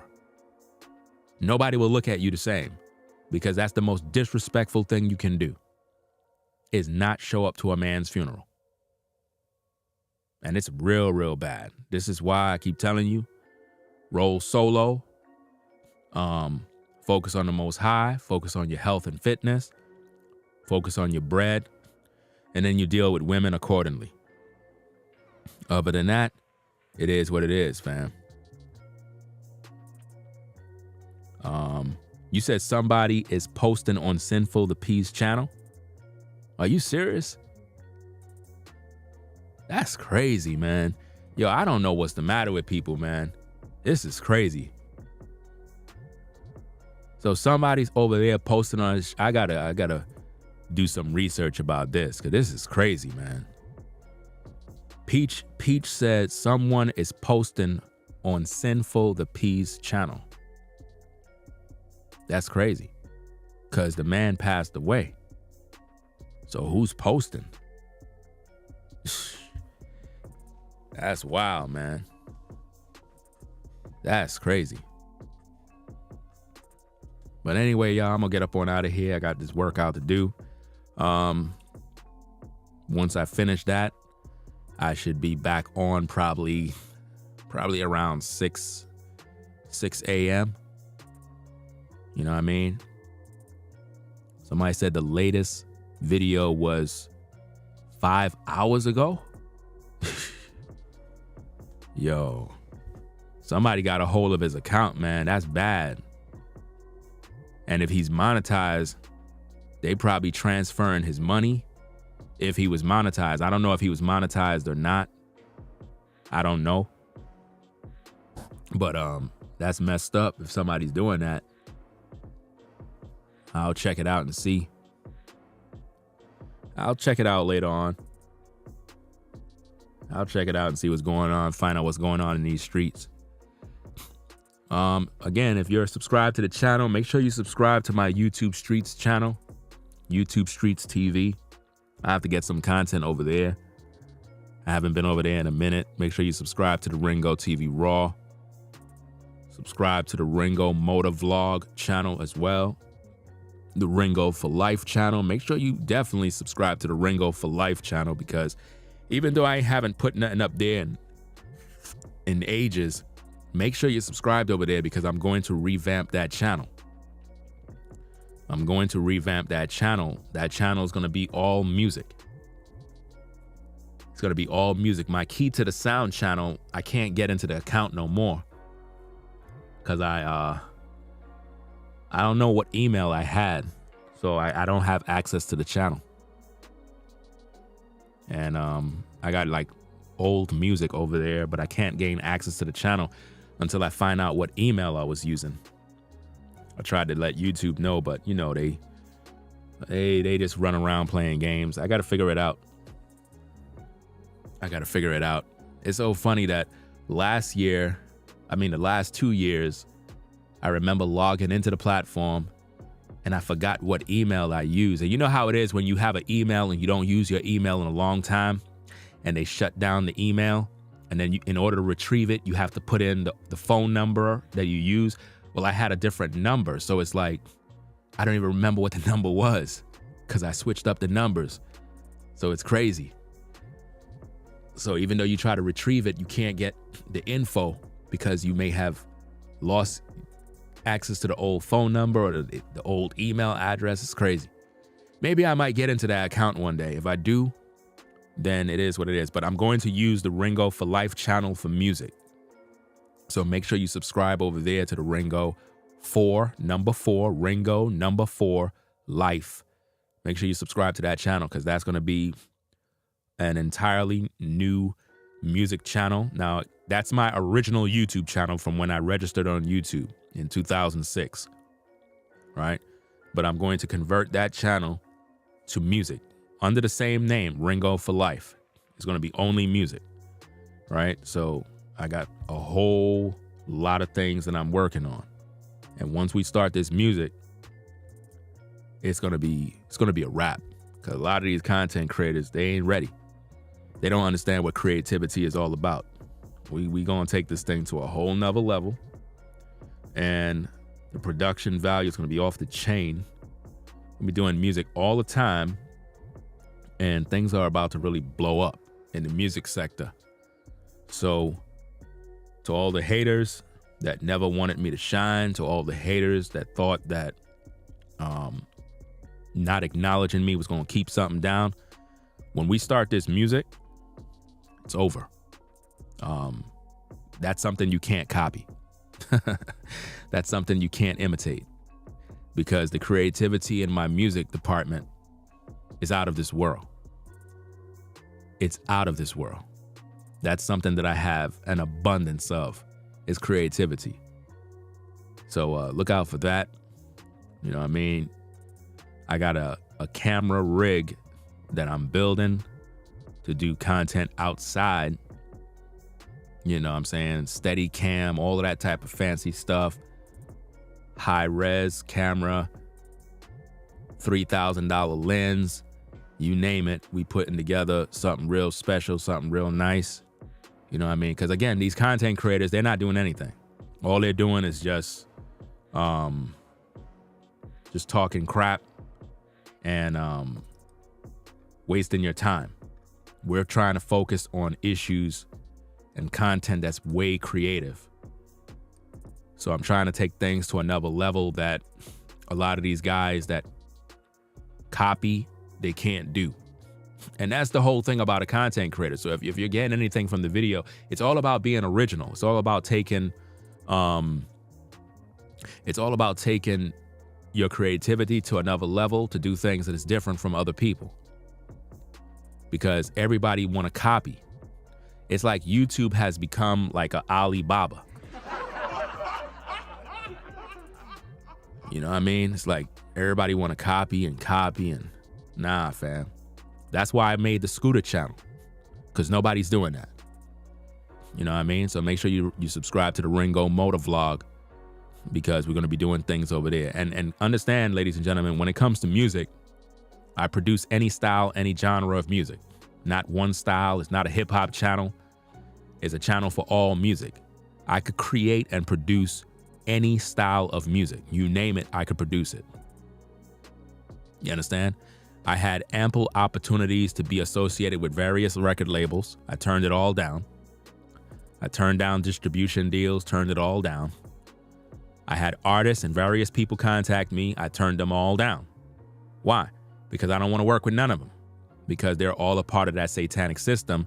And I'm not trying to have my music be associated with the darkness of this world. The energy that I put into it is very serious. So being associated with this one and that one, I don't want none of that. I don't want to be a part of that system. Let them do their own thing. They got a lot of producers they can go to. I'm not with that. I'm into doing my own thing, building up my own thing. That's it. It's very dangerous in the music industry. You don't need a record label. You don't need none of those people. They need you. They love to look for new talent. They love to suck the life out of you. Don't let them do that to you. So, at the end of the day, look out for that. So, we're going to get up on out of here. Like I said, I got to go do this workout. And then I'm going to come back on and do another stream regarding Jamie Foxx. And we're going to talk about that on camera, of course, right? We're going to be on camera. So, sometimes I just want to make videos where I'm off camera and just talk, you know? So y'all be safe out there. Ringo TV Reactions. Salute to the mods in the chat, taking care of business. Let me see. And no hard feelings to Medora. You know what I'm saying? It is what it is. As long as we all have the understanding of what's going on, you know what I'm saying? Everything is cool. And you also got to give it up to V-Dub, man, because, like, you know, he could pretty much do whatever he want. You know what I'm saying? he pretty much know how to moderate. I don't even have to say anything. So if he didn't block certain people, he's showing a lot of long suffering. You know what I'm saying? Cause, you know, some other moderators would have probably, you know what I'm saying, done got people up out of here already. You know? Now me, I don't show no mercy. I'm sorry. I don't show no mercy at all. You know what I mean? So people better be glad I'm not the one, cause hey, you have to understand, if I'm doing the stream, I'm already my hands are tied already. You know, I don't like blocking people, number one. I really don't. People be thinking I just like blocking people. I don't want them to have a difference of opinion. It's not really about not me trying to not make people have an opinion. It's all about respect. That's it. That's all it's about. You know, I don't care if people come in the chat and disagree. You could disagree. Just keep the comments clean. That's it. Just keep it clean and respect the host and respect the mods and rock out, do what you do, and you're good to go. Now you come in trolling and all that other stuff, then now that's when it gets out of pocket. We want people to share their thoughts. We want people to disagree, but you can disagree respectfully, you know, to have a conversation, you know, because I deal with a lot of BS every day. So when I see drama in the chat, I'll just block people and just keep it moving, you know, because I really don't have time to entertain that. I got enough things that I got to deal with. I got to deal with the politics of YouTube. I got to deal with the drama. I got things I got to deal with, you know. So, yeah, I'm going to get on out of here. I got to go do this workout, do what I got to do, get something to eat. I'm going to be back on probably around 6 a.m., 6:30-ish, around there. I should be back on. So y'all take care. Do what you got to do. Ringo TV reactions. Right? Make sure you subscribe to the channel. Click the notification bell for more. Right? And that's about it, right? So that's it, y'all. We out of here. Ringo TV reactions. We out. Peace. If you like our content, consider supporting via Cash App at $Ringo TV Raw. Become a patron on patreon.com for exclusive video content not shown on YouTube. You could also support through PayPal at paypal.me/Ringo TV Raw. Subscribe to our YouTube channel and click the bell to be notified of new content. Follow me on Instagram at Ringo TV Raw. This is Ringo TV Reactions, the only channel on YouTube bringing you the truth, 100% raw and uncut. I'm out. Peace.